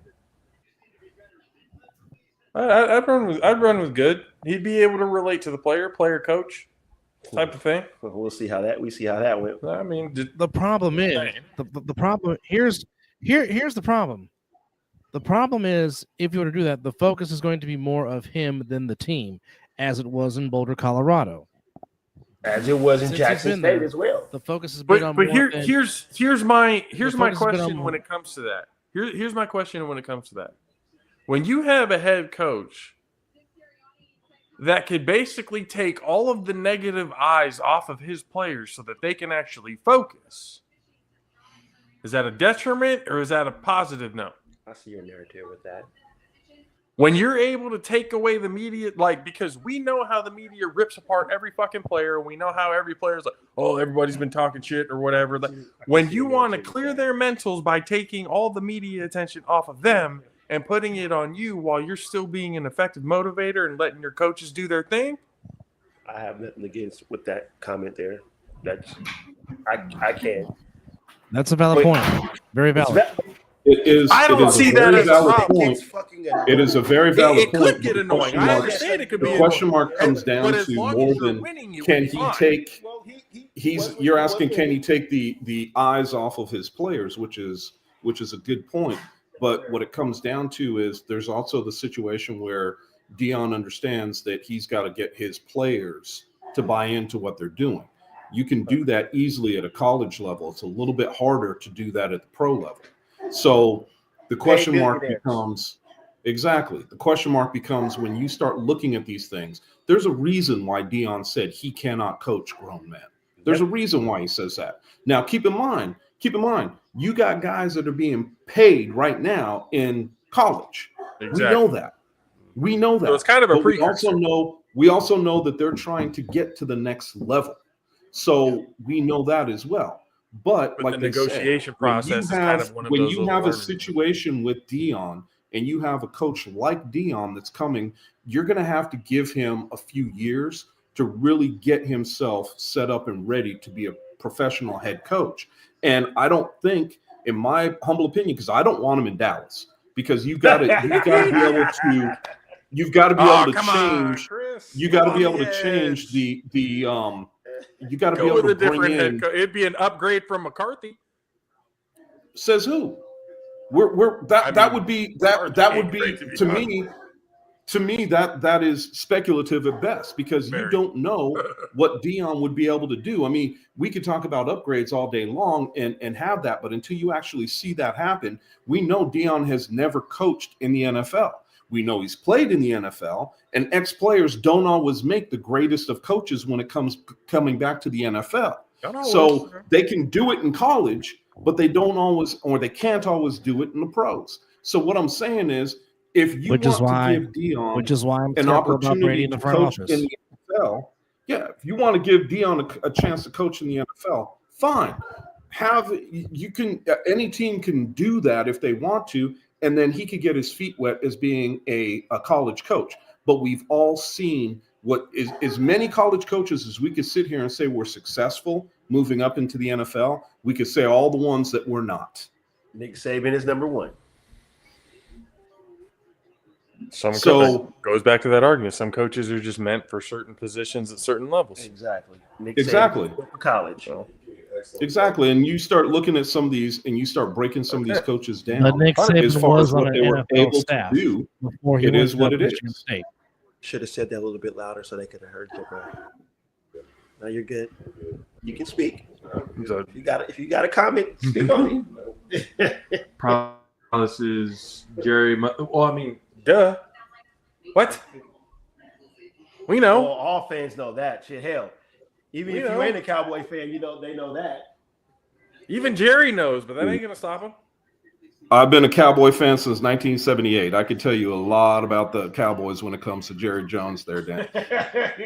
Zelly, whenever you want to have that conversation, man, hit me up. We could have that debate. I ain't gonna debate about Jerry Jones. I already know about the man. It's ridiculous. I didn't see as we're sitting here, Tom Landry is still the greatest Cowboy of all time, period. Facts. Yep. Dub was not here for our going back and forth with San Francisco. We've kind of looked at the Raiders. Now we can I move heard on it. to. I heard it.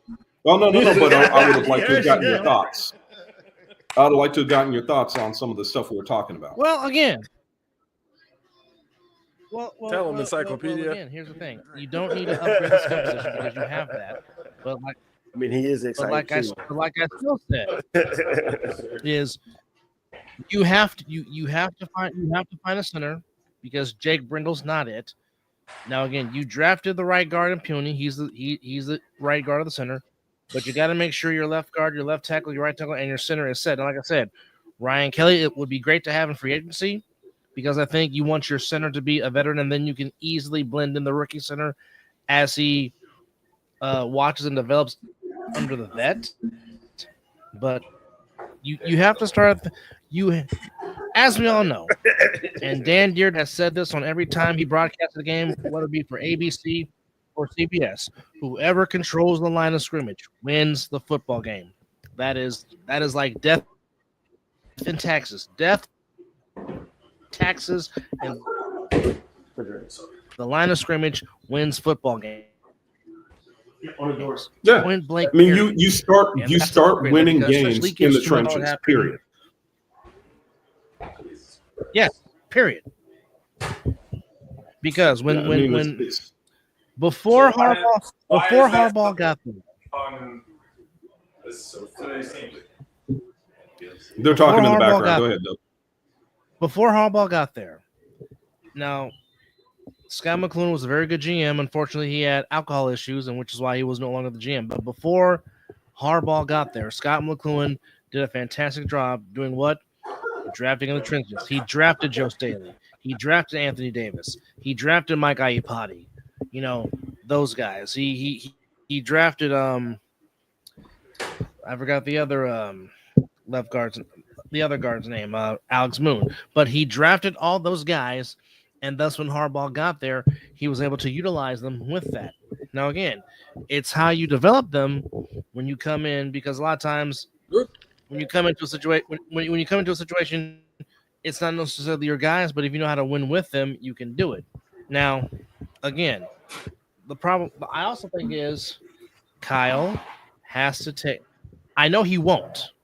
But maybe he needs to take play calling off, let Clay Kubiak call the plays, and you go be a head coach. Because all the unwanted penalties, not being prepared, that's a reflection of who?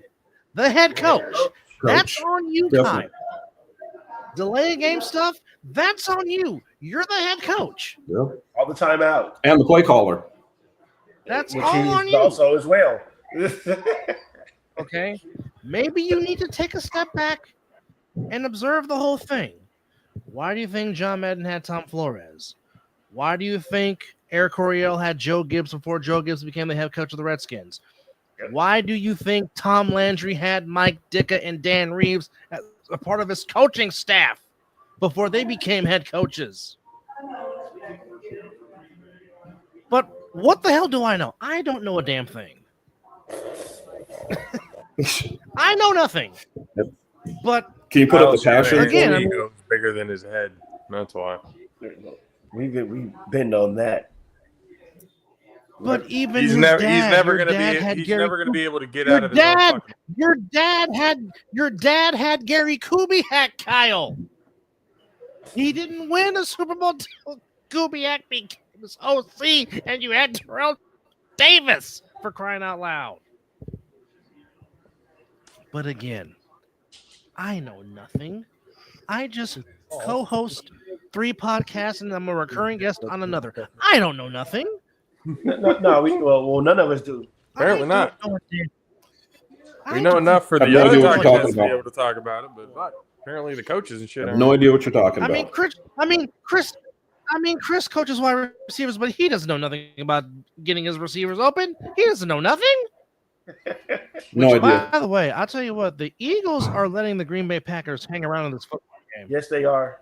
And if somehow Green Bay can 8 minutes to go in the third quarter, and Green Bay might steal it. Yeah. All they gotta do is put because the Eagles, because as Yeah, as horrible as Green Bay has played, Philadelphia has not taken advantage at all. No. I mean, Love is 11 At for all. 17 for 85 yards and 2 interceptions. Come on. And he's starting to get into a rhythm. Yep. Starting to get a little nasty. Yeah, But you know. that was my knock against the Eagles their defensive coordinator, Vic Fangio. That was my knock against him in Miami. He would put a really good something really good together, and man, just let that guy catch the ball. Left it up for grabs and just let him catch it. But anyway, he would always let teams hang around when he was in Miami. And that was my problem. They'd look really good in the first quarter, second quarter, and then come third quarter, it was almost like somebody read Defense for Dummies and went, oh, okay, this is what we could do against them. So it's just weird the way that has always been the MO for Vic Fangio's defenses. But anyway, Dub, I love your how are you paid so much? I love your analysis. I love your analysis of the 49ers. Just watch the next play, guys. No boy. Well, I already watched it. Watch the next play. I'm talking about Mizzle and JP. Is somebody getting smacked? No, just watch it. You'll see. Somebody got beat on a ball that was literally thrown up for grabs. Yeah, it was hung up there for a while. Was it Wicks? Yep. Made the catch? Yeah. Yep. No, but it was more so the adjustment that he made to make the catch. Yeah, to make the catch. And the way the cornerback was coming over, the cornerback should have been able to make a play on that ball. Well, it was a good way for Jordan Love to stay in the pocket. Way to adjust the body. He expected contact. Nice holding. Yeah. Of course, Kendrick Lamar, your halftime show for Super Bowl 59 coming to you in New Orleans. I'm actually excited, but now we can move on to we can see how many times Zelly says something in this now when we could talk about the Cowboys and their needs and what's going on with them for this offseason. Okay. Can they reincarnate Tom Landry? No. It would be nice, but I think what would be a bigger piece is can we assassinate Jerry Jones? I shouldn't say that on a live podcast, but that's about the only thing that can help this team out is if Jerry wasn't there. But anyway, J.R. Ewing would be a better owner than Jerry Jones at this point. Jeez, did we just bring Dallas into it? Well, I mean, look, at one point in time when I saw it on the internet and I thought, man, there's no truth to this. Let me take another look at this. I guess there was a published piece that came out that Elon Musk wanted to buy the Cowboys. Oh God. They have to say the same thing about who wanted to buy the Niners too. Yep. So anyway, getting by all that BS. Let's just say this. Let me just say this. Yes, please subscribe to Jeff TV. Hold on, to hear everywhere. Everywhere we talk. When you have the money that the Cowboys could make in salary cap, if I have to hear Catboy, aka Stephen Jones, one more time saying it's going to be tight again, I just want to kick him straight in his friggin' everlasting nuts and tell him to quit lying. Everlasting nuts. Because we have now had no less than four pros come on in different segments on YouTube and tell exactly how the Cowboys can make over $110 million in salary cap space. Now think about that for a minute. $110 million in salary cap space. Now, Chris, you have the chance to say it to him yourself, because driving in his car with the sunroof. What's happening, brother? Are you wearing a Yankees hat? No, Ben. Joining us. It's a local business. Okay. So you asked to be on, so go ahead and say your piece, sir. My only frustration right now is give the Niners a break. All right, their biggest problem right now is not Kyle Shanahan. It's injuries. That's what it is. They played some good teams these last few years. They lost to Kansas City. last year. I don't know who they lost to the year before, but they played some good teams. Their biggest problem is not coaching; it's injuries. And stop paying mother efforts all this money that get injured so easily, aka freaking Debo and McCaffrey. Stop paying all this money. You know they're injury prone. That's their biggest problem. Is they are injury prone. They're a good team when they're healthy. When they're healthy, they can beat anybody. We saw that. I don't blame Kyle Shanahan. I blame they got to figure out like how not to step on cracks and break their mom's backs. They doing something that they injure themselves for some reason. I understand with like the injuries and everything, and obviously that's going to be a factor into it. There's multiple factors that you can look to when it comes to how the 49ers could be. But to sit and say that coaching decisions in certain situations haven't been a problem overall, not the biggest problem. No, injuries. We could definitely have better players on the offensive line. There's multiple factors other than that. But when it comes to certain situations, clutch situations in big games, when it's needed for him to be on his A game with coaching, he has not. That's a problem. You can't win big games. Coaching decides to take a break at the biggest stage. So overall, it's not the biggest problem, no. But in big-time situations, it's been a big problem. Some of his coaching decisions are just, we're sitting here going, what the fuck are you doing? Why? Why would you decide with a double-digit lead to just start airing out the ball when you've been averaging over 5 on the ground? Why would that even be?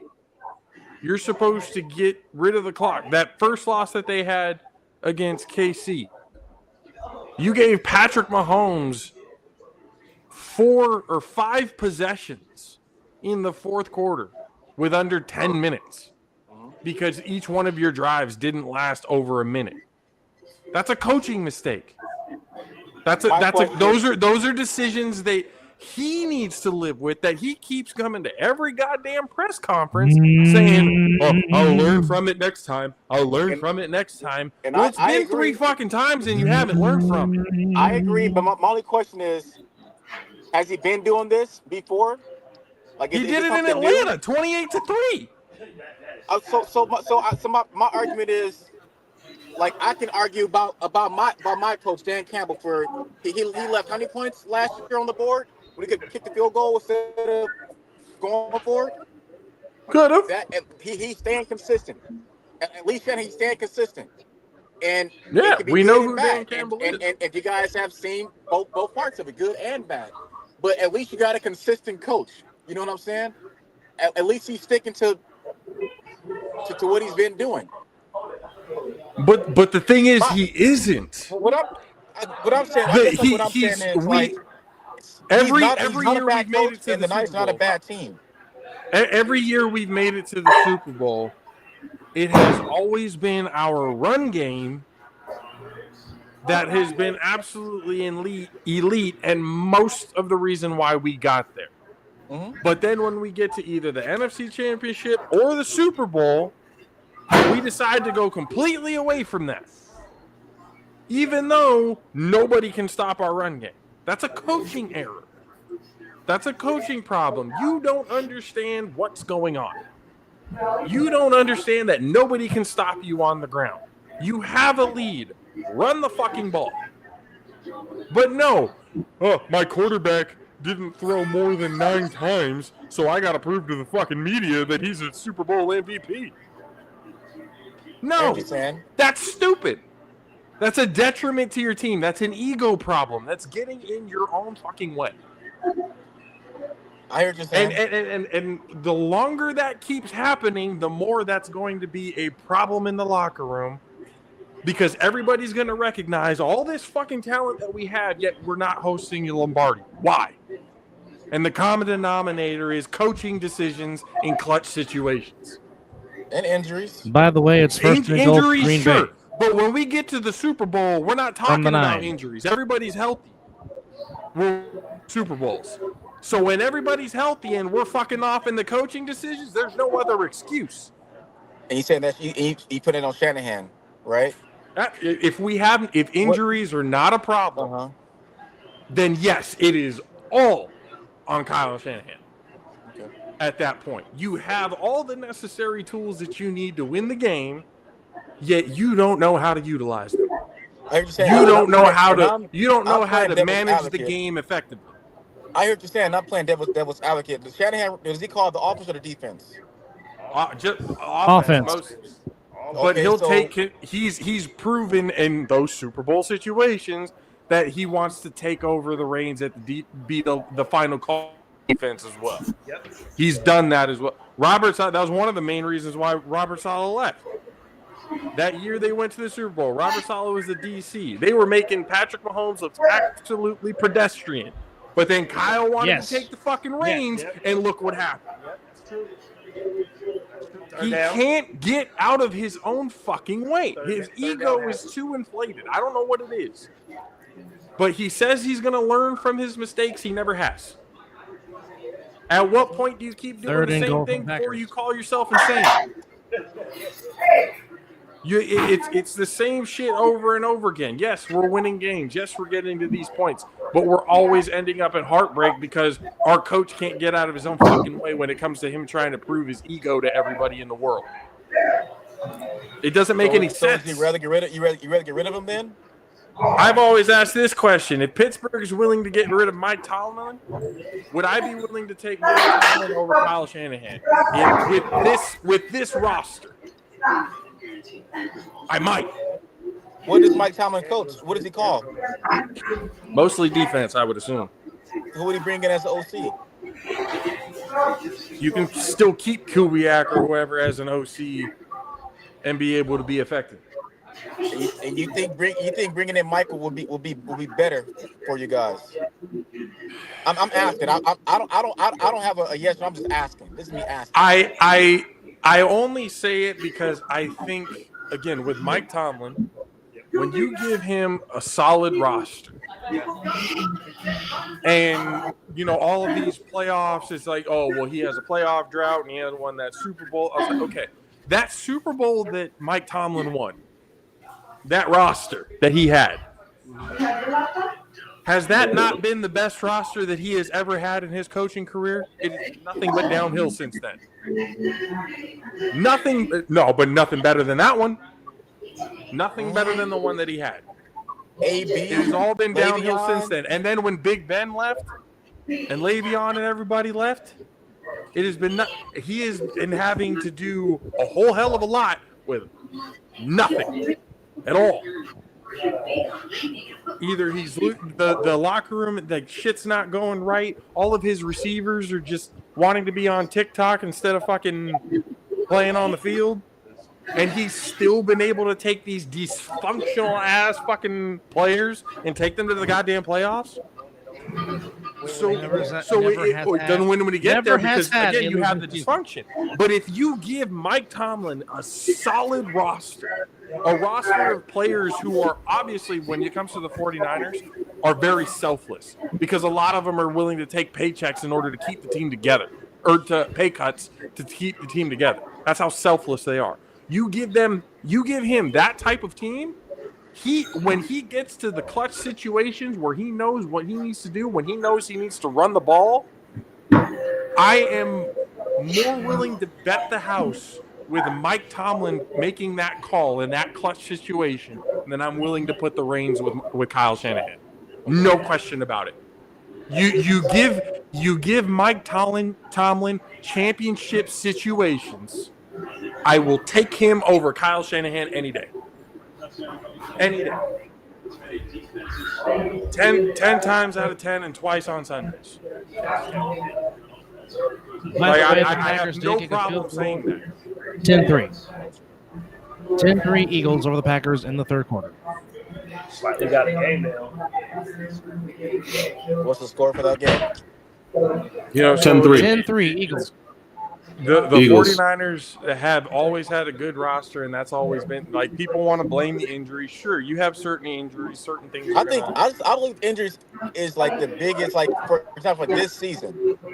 This year specifically, yes. Injuries, This Injuries hit every team. Look at your team. Zelly, look at your team. Your team could easily say the same thing with the Detroit Lions. They've been decimated with injuries. But look what they're doing. They're still competing. 14 wins. They're still coming. So you can't. But that's the depth. That's the thing, though. Detroit has way more depth than the 49ers. Yeah. That's what I was gonna say. We have way more depth. When Hudson went out, we brought in another. I won't say top tier, but a top DN that can hold his own. That can contain that outside. Everything else in the middle, we were good. Like our depth. Help me out. Wait. Great. Hold on. Help me out. This was a guy that was on the streets that anybody could have picked up. No, Zadarius Smith was on the Browns. So Unc, I can't speak for these other coaches about why they didn't pick this guy up. My coach did, but also that's not good. Our coach, he's fiery. We're biting kneecaps off, and maybe that guy can bite kneecaps off, and maybe that's why he got him in there. But what I'm saying is like our depth is strong. Yeah, the depth is. Your depth is. I don't know. I don't know that it's necessarily that it's just your depth. I think that it's also the fact that your defensive coordinator and Aaron he allows things to players to come in and he shows them how to run their game and do it the Detroit way. Yeah, so I think that's part of it because he's going to let them play their game, whereas others look. Bottom line is, I've said this time and time again before, and I'll say it time and time again. Every player, there's very few players in the NFL that aren't system players. There's some systems that just don't work for some players, and we all know that. Yeah. But when you have a system that is a easy to pick up system, because if I'm not mistaken, the dude was picked up on a Tuesday and was playing on Sunday and played pretty damn good. Yeah. So I think that's part of the situation is, do you have a system that players can thrive in? And right now, we've got a lot of systems out there in the NFL where players can't thrive. I say that in our Jalen Hurts is 7 look at it. 67 yards, by the way. I mean, our star running back was Montgomery. Who was his relief? Jahmyr Gibbs. Sonic. Sonic. You feel what I'm saying? And then look at Sonic and Knuckles. Look at our DB room. Not a bad DB room, to be honest with you. Our linebacker room is depth. Our D line is depth. Like our depth. Like if one go out, we have shown if one goes out, touchdown. Next player up. Eagles. Touchdown. Okay. You have more for the Lions. Right now. Everybody on the roster is bought in. Yep. That's exactly why when the whole next man up mentality is only effective when 100% of your roster is bought into what's going on. When everybody I think that is when you ready have those at any situations, given moment of time. Go ahead. When you have those situations, though, I think that there's also the time where when you're talking about players buying in, I think that it's easier to buy in when you are with a winning team and they miss the extra point. But anyway, when your team is winning, it's a little bit easier to buy in because, like they say, winning cures all, right? You've got a team that has lost 3 games in slapped him in a 4 row, times before he got. Then you all of a sudden you win a game. It cures a lot of your ails. So we also got to think winning about is the cure to everything. Yeah, 100%. But look, Dan Campbell's first year, how many games did we win? His first year coach, how many games did we win? Dan Campbell? 3. Yeah, 3. The players bought in. Like they bought in. Like we won 3 games. They bought in. And of course, when you start to win, they go buy in. But a lot of those games were like 1-score losses. The Lions weren't. Yeah, no, they weren't. They were competitive. But at the end of the day, there's a difference between a 3-win team that is shit and a 3-win team that's actually been competitive in their losses. Yeah. There's a very big difference in that. There's very. like when you have, it's one of those, and I know when you look at record, it's like, well, you only won 3 games. How good can you have possibly been? How competitive could you have possibly been? Yeah. But again, film don't fucking lie. Yeah, look at the score. Look at the score. Look at the film. Hey, this team is actually pretty legit. They're just losing. They're missing that 1 or 2 pieces that are going to help them in those clutch time situations. And then lastly, on this topic with my team, what kind of coach is Dan Campbell? Dre. Say it one more time. Uncle Vera, what kind of coach is Dan Campbell? What do you mean? I would say he's a motivator. He hasn't adapted to like this new generation of NFL of let's put more points and fuck our defense. Like he didn't. He's not a Big 12 coach. That's the best way I can describe it. A lot of these coaches. Dan Campbell. The best way I can, if I had to say for what Dan Campbell was, I would say that out of all the coaches left in the NFL, Dan Campbell is the closest you could come to an old school coach. Yep, that's what I'm hitting at. Just a hard-nosed coach that it's his way or the highway. If you are going to do things that are uncharacteristic for his squad, he's going to bench your ass. Yeah. If you are not doing what's being asked of you, he's going to bench your ass.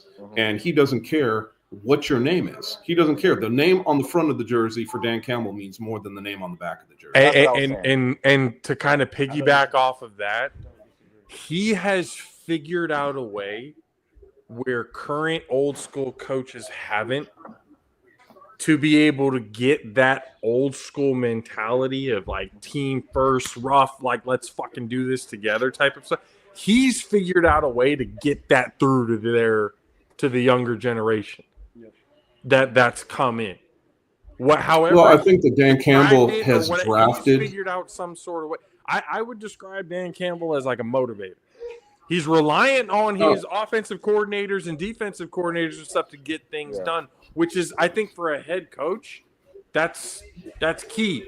You take over when you need to take over, but you have to be able to delegate certain things so that you can focus on certain types in certain aspects of the game, like momentum and timeout scenarios, whatever it may be.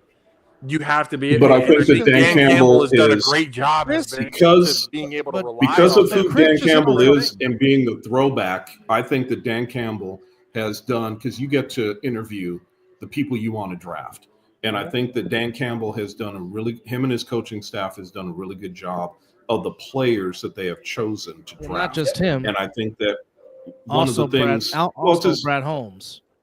Yes, I think that your GM, and your coach have to be able to have those. Him and Brad Holmes have been a very good marriage. And I think that they need to be able to have those conversations to bring in the type of players with the type of personalities that are moldable and that are coachable. And I think that that's what Dan Campbell has taken time to do. I think that sometimes you get these players that are stars and they are not coachable, and that's where you see them not succeed. So when we're talking old school, it all comes down to, are you the right guy? We've heard it said time and time again with different players going to certain teams. Are you the right guy? And that's the biggest piece that they look at. And I think that that's what Dan Campbell and his coaching staff and GM are doing. Yeah. By the way, it is 16-3. What I was going to talk, we've hit on the 49ers. We hit on now the Detroit Lions. We hit on the Raiders. I think what I wanted to go back to is what we were talking about prior with Zelly coming on, was going back to what we're looking at with the Cowboys and kind of picking them apart. I'll try not to get too passionate about their bullshit, but no, you better show some damn passion. Have you noticed throughout this whole episode we've been avoiding the Cowboys as much as we possibly could? No. Like the plague. You go ahead and show that passion. I want to hear from an actual straight fan up who knows what's going on. Because I already got it from my wife, so it's be good that you already got it from your wife. Well, the way I'm gonna do it is not by bashing the Cowboys. What I'm going to do is just do it by being real about the situation with them. Yep. And is that Rodgers? Down. Oof. What's that? Oh, the Green Bay Packer player, wide receiver, Rodgers looks. Yeah, it's holding his shoulder. I wonder if he broke his collarbone the way they're holding it. No, that's Reed. Yeah. Oh, Reed. Yeah, Reed. There we go. Yeah, that's a shoulder. I mean, Johnson already went back to the locker room. I mean, the Packers are getting thin at wide receiver. Yeah, they already lost Watson for the season, and he's grimacing too. Ooh, they might have to pop that back in place. Well, it depends on if it's dislocated or if it's if he broke his collarbone. Well, they're carrying it pretty. They're carrying his shoulder. They're carrying his arm like he did something more than a dislocation. Yeah. Could it be a wrist? No. Not the way they were holding it. That looked more like they were trying to hold the shoulder up. Yeah. Collarbone or a stinger. Yep. But stinger, usually they're not holding your arm like they were. They were actually holding it. Yeah. Yeah. If they're holding it, that definitely sounds like a break or a dislocation. So the passion second down side 7 of talking about my janky ass Cowboys is the fact that I question more than what the Cowboys want to do and if they just want to stay relevant. My question mark is truly, do they want to win another Super Bowl? Jerry Jones said he'd give up anything to make that happen. Yeah. And to me, right up to this point, that's the biggest lie and farce I've ever heard in my life. Yep. So be dead honest about that. You cannot carry he didn't spend the money he said he was going to spend. No, and you can't carry $25 million from one season to the next. Watch a player like Derrick Henry get signed for $10 million and say, oh, he was too expensive. You had the money to sign him. You chose not to. Period. Now, people will say, I've heard so many times, well, Dak sucks and Rush was better than him this season. My thing is, if you look at the beginning of this year and you saw how bad that offensive line was playing, it was bad. And we talked about the 49ers offensive line. The offensive line for the Cowboys was bad at the beginning of the year. They were bad in the middle of the year. Yep. They started to gel and get better the last quarter of the year. Will that carry over to next year? Who knows? You got 2 rookies playing on that offensive line, and you possibly could have 3. You could have had 3, but we only got 2, which is fine. But outside of CeeDee Lamb and Ferguson, tell me another offensive weapon they had, because we sure the hell didn't know about Rico Dowdle until Dak went down. Yeah. So you tell me where that other piece was coming from, and that's truly what it comes down to. So when I start to look at this squad, and I'm hearing that Catboy wants to extend Dak, or not extend Dak, sorry, change some of his cap hit into proration over the rest of the years of his contract and move it into voidable years. And he could do the same with Lamb, and they could do more than that and really make it up to like I said. Oh my goodness! Just watch the next million. Watch the next play for Green Bay. Yes, and you have $110 million of freed up cap space. You damn well better do something in the offseason. Yeah, but will they? Well, that's the question mark. Are they going to? Are they going to? Or just hold on to that? That's a touchdown. That's a touchdown. Yeah, give that. Yeah. That was all Josh Jacobs. Well, when they come back, we'll find out. Right now, it went to commercial. They didn't say. But so that's a question mark. Are they going to do something with that money? That knee was clearly down. Because here's the thing. Here's the thing. If you start to look at this and you start to look at what they can do, the next thing they're going to say is, "Oh, well, we got to pay Micah Parsons." You could damn well make Micah Parsons the highest paid defender in the league if you wanted to, and still have $70 or $80 million in cap space. Why would What's you that? spend that much money on Micah Parsons when he's more worried about his podcast than he is playing on the fucking field? You know, the thing about it is we can never look at the inside of any of these players' heads and say that they're this or that because I see a guy that still rushes pretty much, I would say 95% of the time he's rushing as hard as he can in the game. Yeah. He doesn't get the holding calls. He gets double and triple teamed. He gets all this other shit that, when people say, oh, he isn't this and he isn't that, dude, I'm just watching the game. I see it differently. So the fact of the matter is, the problem that I have with the Jones boys is they like to go with that whole bullshit of deadlines make deals. Deadlines make you pay more for players. If you are the market setter rather than reacting to the market, now all of a sudden you pay less. Which, by the way, is 16-3 Eagles going into the fourth quarter of the wild card game, but the Packers got first and goal at the 1-yard line as the Packers trying to make this a game. Would that missed extra point come back and bite the Eagles? It always does. Well, I mean, also the missed field goal by McManus, because if they score, it's possibly a 16-13 game should Green Bay get in the end zone as opposed to being down 16-10. Very true. We have two situations to where it can come back and haunt a team. How many times have we seen that, though? How many times have we seen special teams fucking off and those special teams points?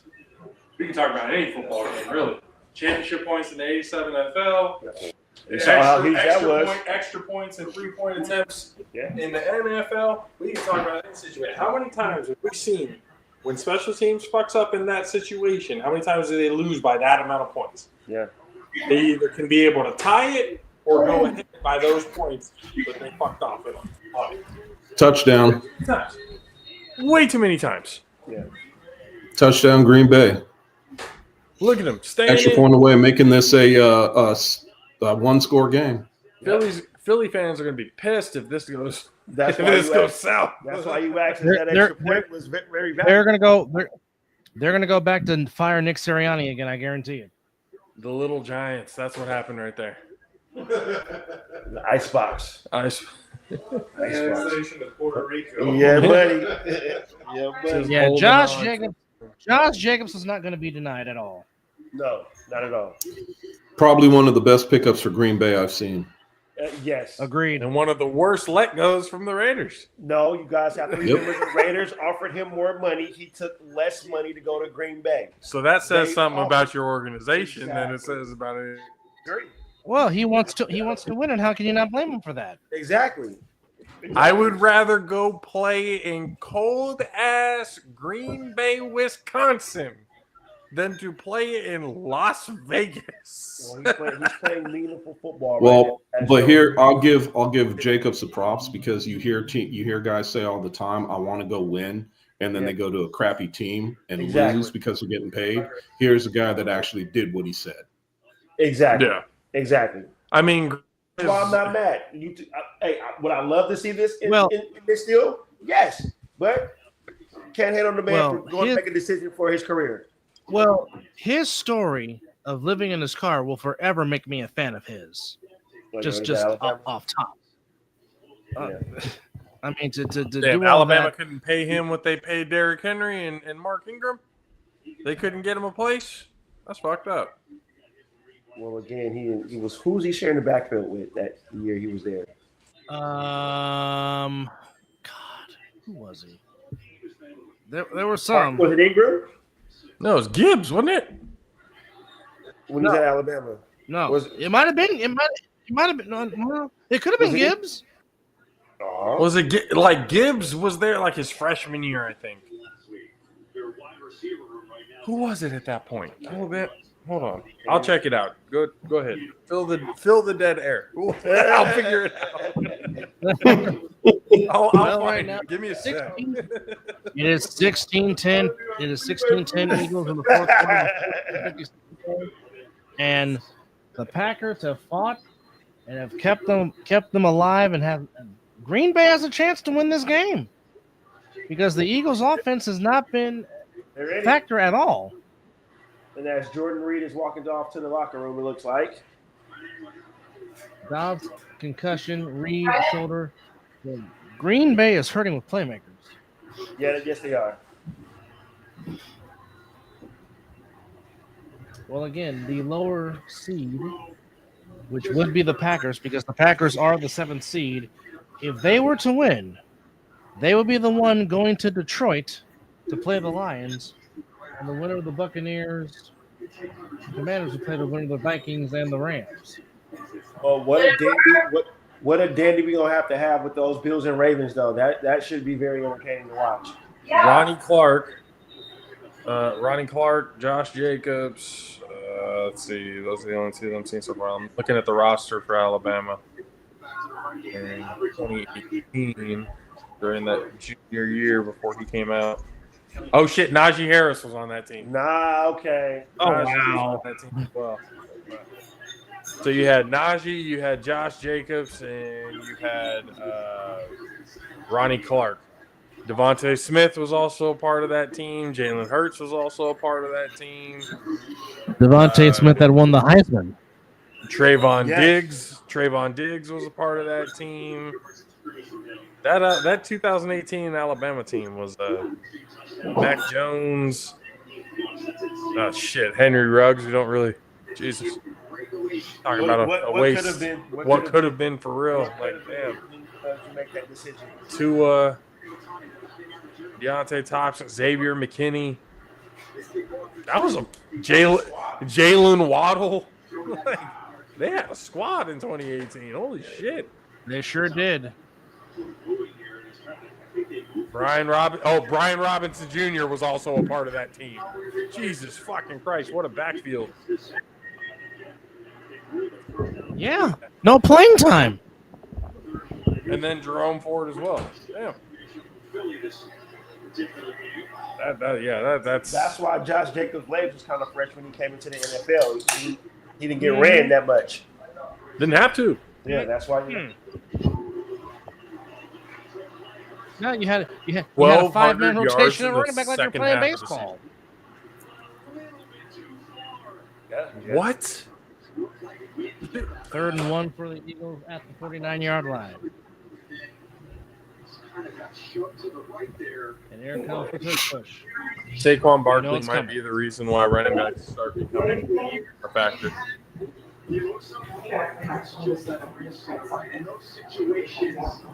The Giants absolutely fucked up getting rid of him. Here comes the tush push. No. Oh, you know it's coming. They didn't get rid of him. They let him walk. He was a free agent. Who? Saquon. Oh yeah, Saquon. GM needs to be fired. What? Actually, the Giants had actually made a offer to him. They can still go for the 4th down. Now here comes the tush push. Yeah, I'm gonna say they can still go for the 4th down. He said, get the fuck back, punt team. We're doing it the right way this time. Real fake tush push though. That was pretty nice. We're gonna do it for real now. Hey, the DBs weren't fooled on that one. That was good. They were pretty prepared. Good recognition. I'll tell you what, number 7 for the Packers was trying. Yeah. Jalen Hurts, Hey. 10 of 18 for 110 yards and 2 touchdowns. I mean, Jalen Hurts has never been somebody to wow you in the past. Are we talking about passing stats or are we talking about rushing? Passing. Passing. Yeah, see, Jalen Hurts has never been oh, shit, wow, he put up a lot of passing yards today. Like, that's never been his game.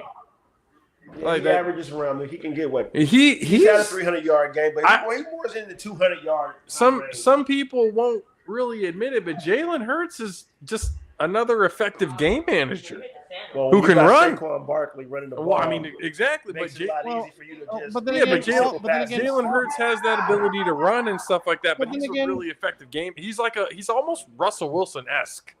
Like he can be able to throw the ball when he needs all to. All quarterbacks are game managers. All QBs are game managers to an extent. Yeah, but when we say game manager, we're talking about like somebody who's just going to give you the average stats but he's going to do enough to be able to lead the team to do what they need to do. Yeah. That's what Jalen Hurts is. That's what Russell Wilson did. Yeah, that's exactly what Russell Wilson did. You're not going to be getting like Pro Bowls and All Pros and all those type of accolades, but you're going to be competing. Cheating on Green Bay. That's all I need you to do. Yeah. That's it. Make the right Cheating decision. on Green Bay. Nixon knocked Saquon out of bounds when he was out of bounds. So they really called 15 yards on that? They did. Let me see. Why? It's Philadelphia. I don't know. That's not 15 yards. For what? Why? I don't know. I don't know, Josh. I'm not a referee. I get it. But that little extra. Think that's 15 yards, man. Again, I'm not disagreeing with what you're saying. Stop being fucking soft, NFL. Jesus Christ. That's just. Come on. Maybe they had to. There you go. Thank you. Thank you, Kobe. Rest in peace, sir. Exactly. When you died, the LA Lakers turned to shit. Ooh, that's actually kind of funny to me to listen to you guys talk about penalties. Makes me giggle. Uh-oh. Yeah, he didn't. Cheating makes Chris giggle. That didn't look good at all. Saquon looked a little banged up on that one. Gainwell in the wrist a backfield. little bit. Got up a little It's not the cheating that makes me giggle. It's the fact that if you have a penalty, you have a penalty. Yeah. Period. You know, we argue about penalties that we see that are blatant, and we argue about penalties that we see that weren't so bad. It's like it's a friggin' penalty. It's a penalty. It doesn't matter how good or bad it was. It's just. I mean, overall, yeah, the scorecard is always going to say it was a fucking penalty. That doesn't mean we got to agree with it, and that doesn't mean it's any less soft than what it is. Oh, no, I agree with you. It's a penalty, sure. It's still a soft ass fucking penalty. It's like what they say about the holds, right? You could call holding on damn near every play in the NFL. If it's on the other side, 100%. Let it go. And speaking of that, we got another flag for cheating. Holding on the other side of the field. Yeah. Cheating on the Eagles. 10-yard penalty, holding on Devontae Smith. Call that you see when it was like the play was just ran perfectly, and then they give you that replay of the hold, and you're looking like, bro, that's a fucking pancake, bro. See, can we look back at that play real quick? Can we look at the fact that he had 5 yards and then turned it into a 1-yard gain? He had a 5-yard pickup. Look at this for a second. Where Jalen Hurts was at. He was at 4 or 5 yards, and then he ran his ass all the way back. Mm-hmm. I think Jalen Hurts, as much as people talk about Jalen Hurts being. If I've ever said this before and you guys haven't heard that, that's the biggest pet peeve of mine. Going east and west instead of north and south. Get the fuck up field. What are you doing dancing around trying to run around 1-yard gain and you ran for 30? What? Come to death row. It's unproductive. Of being prone for having. You don't get anything out of that. Like, that frustrates. I agree with you. But Jalen Hurts is also trying to make it to the next game, so he's also coming off a concussion. Yeah. Coming out of concussion protocol. Oof. Looks easy. Second and 12. Second and 12 from the same people wide receivers. I don't understand what wide receivers why they don't never run. They always want to cut to the angle instead of trying to get the positive yards. Receivers always want to run out. Flag on the play. Flag on the play. Cheat on the Eagles. They all. Yep. Every time they catch the ball, every time they're always making the angle to go out of bounds. Yeah. Receivers, they talk some of the most shit, but they're the biggest fucking divas on the field. I said it. 100%. Quarterbacks are divas and stuff like that too. But wide receivers, my God. Well, you're not wrong. DBs are especially bad. Well, they feel privileged. DBs are the failed wide receivers who feel like they're not getting talked about enough, and they're just loud. Feel disrespected. That's what it is. DBs feel disrespected, with the exception of Dion. That's all that is. Even Dion felt a little disrespected. Oh, jeez. Yeah, that's a holding. That's not holding. Did they call it? Yeah, they did. Jesus, good God. Lane Wow, you Johnson guys are can't that lay far off the behind? juice. Damn. I knew Now you guys the were Eagles have to behind, take but I didn't time think you were that Expose far. that man to the world. What was that, Chris? I said I knew you guys were behind, but I didn't think you were that far behind. We're fucking way behind. Well, we just saw the replay. We're of the on whole game. second and 22 Yeah, we got right second now. and 22 right now. Oh no, it goes to commercial. You guys are. I'm still on. I'm still showing second and 22. They haven't ran a play yet. There you go. Oh yeah, we got a commercial. Yep. And then it's going to come back, and I have no idea why Saquon Barkley's on the sideline with his helmet off. He's his wrist. Oh, he got up pretty. He got up looking pretty gingerly. Oh, he's taking upstairs straight ahead. To the bathroom. He's in the shower, so upstairs to the straight ahead to the bathroom. You can't miss it. But yeah, Saquon had a He little was not getting that first down. little injury. Well, that was my knock against Saquon when everybody wanted Dallas to pick him up. My knock against him is he's injury prone. And when he does get his injuries, he's got to be as close to 100% to go as damn near anybody I know. Yeah. He is not one of those guys that play with injuries. No. If he's hurt, he's gonna sit down. Yeah. Yeah. Yeah. And to be an NFL running back, you got to be able to play with injuries because they're going to happen. You pretty much get banged up more than anybody else besides offensive line. Woo, man, Jalen, dude, next time you better find a way to get down. Look, the thing about it is, like, I understand what Josh was saying about running as a QB, but I also understand how easy it is for these guys to get reconcussed, especially when you watch Tua and some soft hits that he has taken and become, you can see right away he's got another concussion. So these are the situations that we got to be cognizant of when you're talking about a running quarterback. Everybody always has these high things about them, but if you look at it, some of the running quarterbacks have also been most injury prone. Yep. Others are damn good and don't get hit very rarely. Mm-hmm. Yeah, others look to go out of bounds. They look to go down. They look to get on the ground, so that way they're not going to get hurt. Yeah, and the play I just saw, what you were talking about, yeah, Jalen Hurts should have slid. Yeah. What was he trying to do right there? Especially after you come off a concussion. Yeah, he was trying to get that first down, and he wasn't going to get it. Just go down. Just go. Just yeah. When it's obvious you ain't going to get there, just go down, man. Yeah. What is it with Alabama quarterback not knowing when to not get a concussion? As he just said, he said Tua as well. And yep, I can't. I can't argue that fact with you. Can't argue that fact with you. What is it? I don't understand. At least they got the. Yeah, they got the points at least. Yeah, but that's not enough. They're letting Green Bay hang around. Well, I think it makes a 2-score game though. Yeah, it makes it. Yeah, but it's not like a 14 points type of thing. No, because Green Bay could strike quick and the defense could make a stop.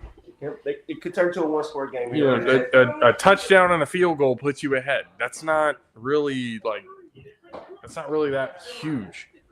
Well, they got that could be fixed easy. They got some work to do though. I don't think they should be huddling up that much. They should have everything planned on the ball. Let's go. The rest of the game. Save some clock. How many timeouts do they have? I think they still got their full-fledged 3 timeouts. All 3. Oh. Yeah, nobody's taking any timeouts because I think there's still 10 minutes to go in the game. 10 minutes? Oh, no problem. Easy. 10 minutes? No, 7 minutes left in the game. 7? Even then? Oh, was there 7? It's 7. Even then? But they should be on the ball. That 7 minutes for 10 points should be nothing for an NFL team. Honestly, like a legit NFL team, a playoff NFL team, 10 points is nothing. That's easy. Well, 10 points is nothing, but like they always say, there's still the other team that's getting paid to keep you out of the end zone too, just like you're getting paid to try to get it in the end zone. That's very true. What Green Bay hasn't been doing most of the game, which they're barely starting to do now, or at least more often, is getting Josh Jacobs the goddamn ball in the open space. Who's stronger, the offensive cartel or the defensive border control? Sometimes the cartel. Sometimes the cartel. Yeah. It's just, Depends on who's got more resources. That's true. No, but right now Josh Jacobs, he was damn near nowhere to be found in the first half. Yeah. Now they're starting to get him moving, get him the ball. They got that bit of momentum right now. Well, All they have Josh, to you do is talked really about make a you decent talked stop. about mistakes that were made. You talked about mistakes that were made with the 49ers. I kind of look at it the same way with Green Bay, and that is the fact that you still got to run the ball even though you're behind, because you got to keep the defense honest. Yeah. I mean, but even then, you're getting Josh Jacobs, who's right now your best offensive player. You're putting the ball in his hands. That last is fine. drive that helped the play action fake a little bit more now, especially with getting JJ going. So maybe they'll, if they definitely think they got to get on the ball. There's no time to sit here and huddle, waste any time. You got to give your defense some time to try to make a stop. This is one of those scenarios. Yeah, they may know what's coming, but you still got to fucking run it. Yeah, you got to execute. You got to keep it honest. Play off football. Well, like I said, you got to keep the defense honest. Yeah, you got to stay honest. Yeah. 100%. But at least you're getting the best player that you have on offense right now, the ball. Whether you're running the ball or throwing the ball, you got to get Josh Jacobs the ball in open field. And he seems to be moving too.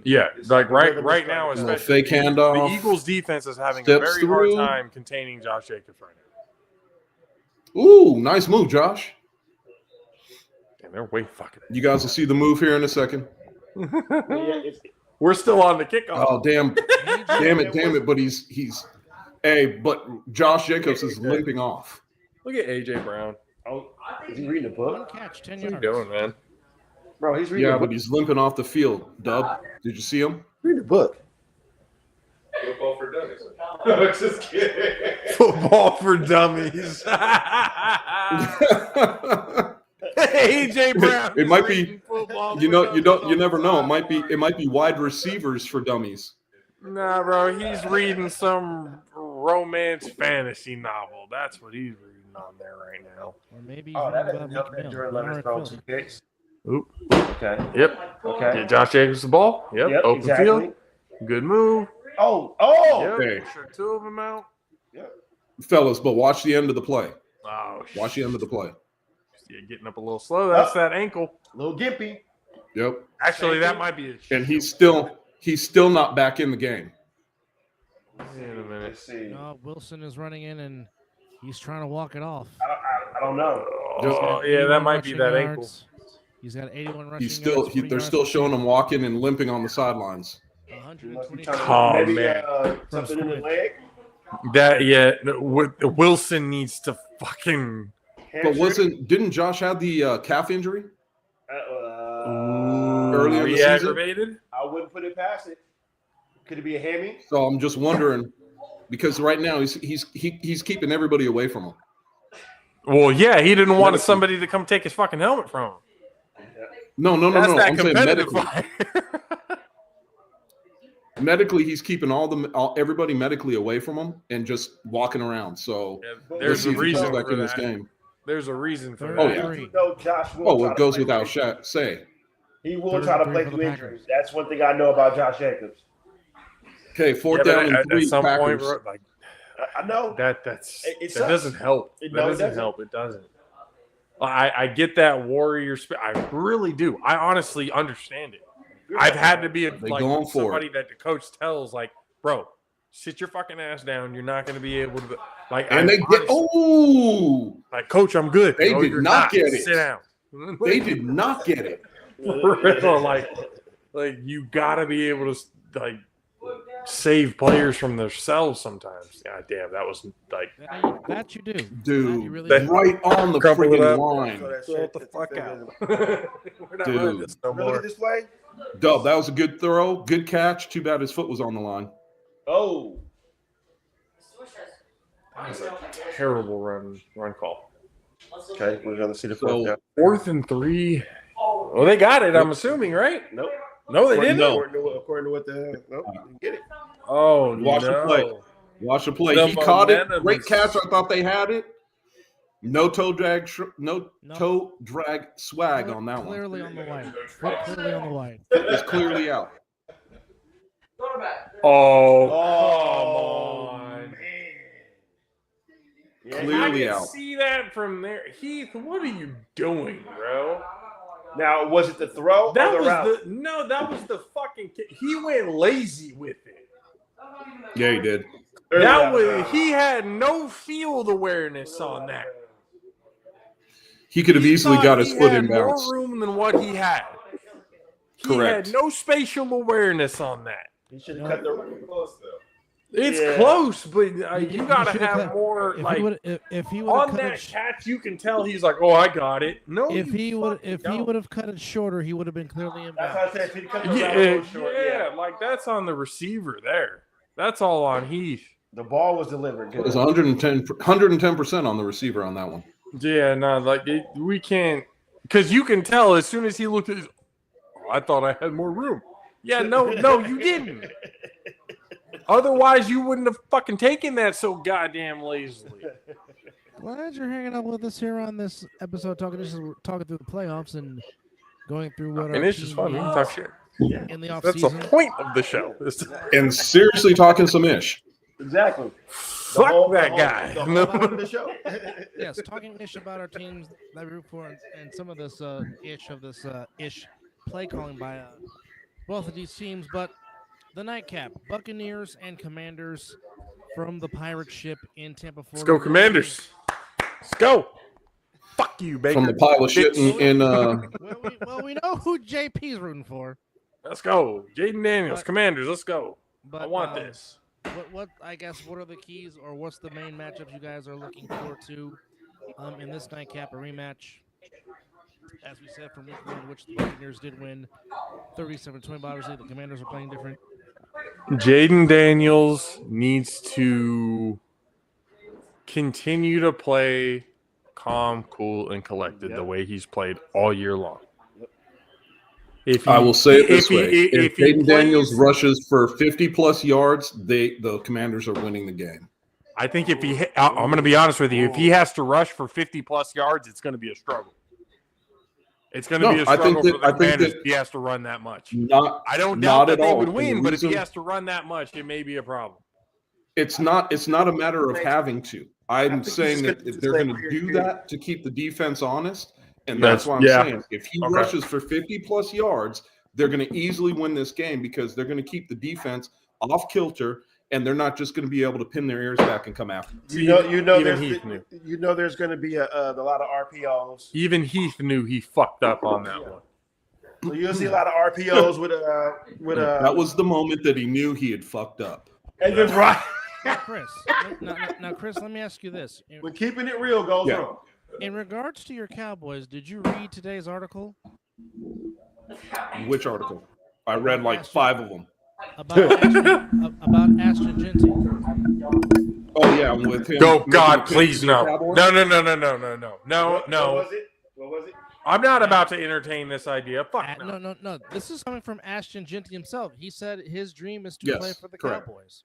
Oh boy. The running back from Boise State. And at 13, the Cowboys are number 12. At number 12, there is a good chance that they have an opportunity to draft them too.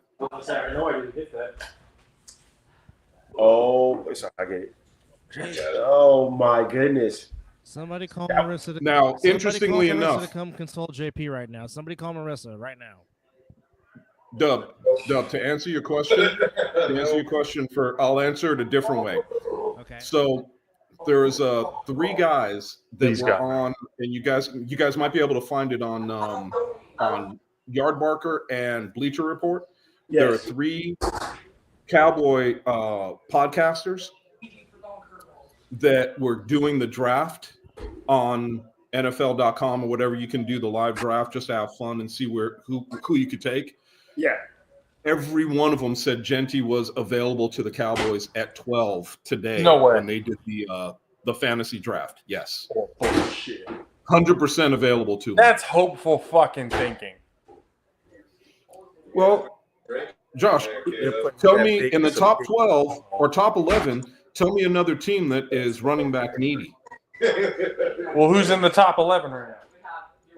Here, I'll tell you. Give me 2 seconds. I just pulled it up. I'll tell you exactly who is. Genty goes to the Cowboys. We got cheating on somebody. Well, I think it's under personal foul, right? Or is that They were letting go before that happened. am I still that far behind? All right. So here's your draft order as it stands as of right now. It's definitely personal. Tennessee Titans number 1, Quarterback. Cleveland Browns number 2, Quarterback. New York Giants number 3, Quarterback. New England Patriots number 4, Wide receiver. Travis Hunter. Jacksonville Jags number 5, I could go running back. Las Vegas Raiders, We need a quarterback. You need a the running back. Jets, the Jets, Need a Quarterback. Panthers, Whole team.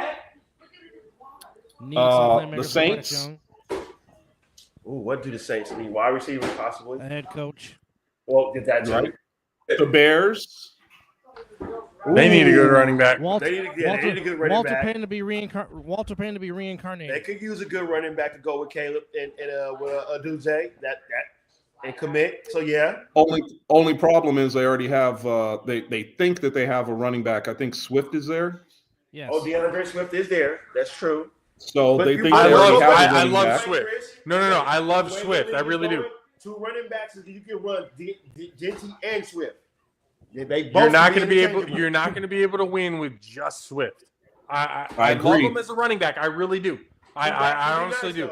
But I agree, but you know what he's they're nice, you know what they're but well hold on. he's one of You those know what running their backs bigger you need can have is? a dual threat You with. know what their bigger need is? Wide receiver, because they're going to lose one of their wide Yeah. receivers anyway. Keenan, Well, Keenan Um, Allen said he's done. Keenan Allen's. I was saying he's probably retired. The 49ers come in at number 11 and the Offensive Cowboys lineman. at number 12. If they don't go offensive Offensive line, then there's a lineman. problem. Although I wouldn't be mad. If Genty was there, I wouldn't be mad. I wouldn't be mad at all. Neither you would guys I. can put any running back in that. But I get it. Neither would Genty I. was there. I get He would be get that one. and Dub, I'm gonna tell you. I understand we need the lineman. I agree with you. We need the lineman. But if Ashton Genty's right there, Oh, I'm not gonna say no. I'm thinking about it I'm not- going hey, Genty and CMC. If that Oh if that- my God! if that Boise State Bronco is available, I am not going to say no. Oh, I would. Can I, hey, can I throw a wrench into your guys' thoughts real quick? Go ahead. Trade. Trade what? If the Dallas Cowboys are really after Genty and they want to get ahead of moving up. the 49ers, they can easily trade with the Chicago Bears to do so. And the Bears are stupid enough to do it too. They could. And here's These the thing. These are the Chicago Bears we are talking about. Here's the thing. The Cowboys would only need point wise. They only need 100 points to make that trade, because And that's just a drafted pick at- swap. That's just a pick swap and what, a fourth? Maybe a 4 for a 5th. Exactly. That's not 4/5. That's nothing. Really nothing. Nope. Easy work. Yeah, that's easy money. Very easy to do. Will Jerry do it though? He has to do something for this fan base. On the TV. According to him, he doesn't have to do shit. I missed that. I was talking to my daughter. What was that about? According to him, he don't know the fan base. Do something for the fan base. No, JP said the Jerry fan. Jerry Jones don't ain't know got the to fan do base shit. shit. According to him. According to him, he's part of the first- Well. They're the Cowboys owner, man. I don't know. It's hard. Jerry's so delusional, he thinks he was part of all 5 of the Super Bowls. They do. You know, and it's like, you've already got your fan base. You're not trying to fucking add on to that shit. I kind of feel the same way about it. Well, when you tell your fan base,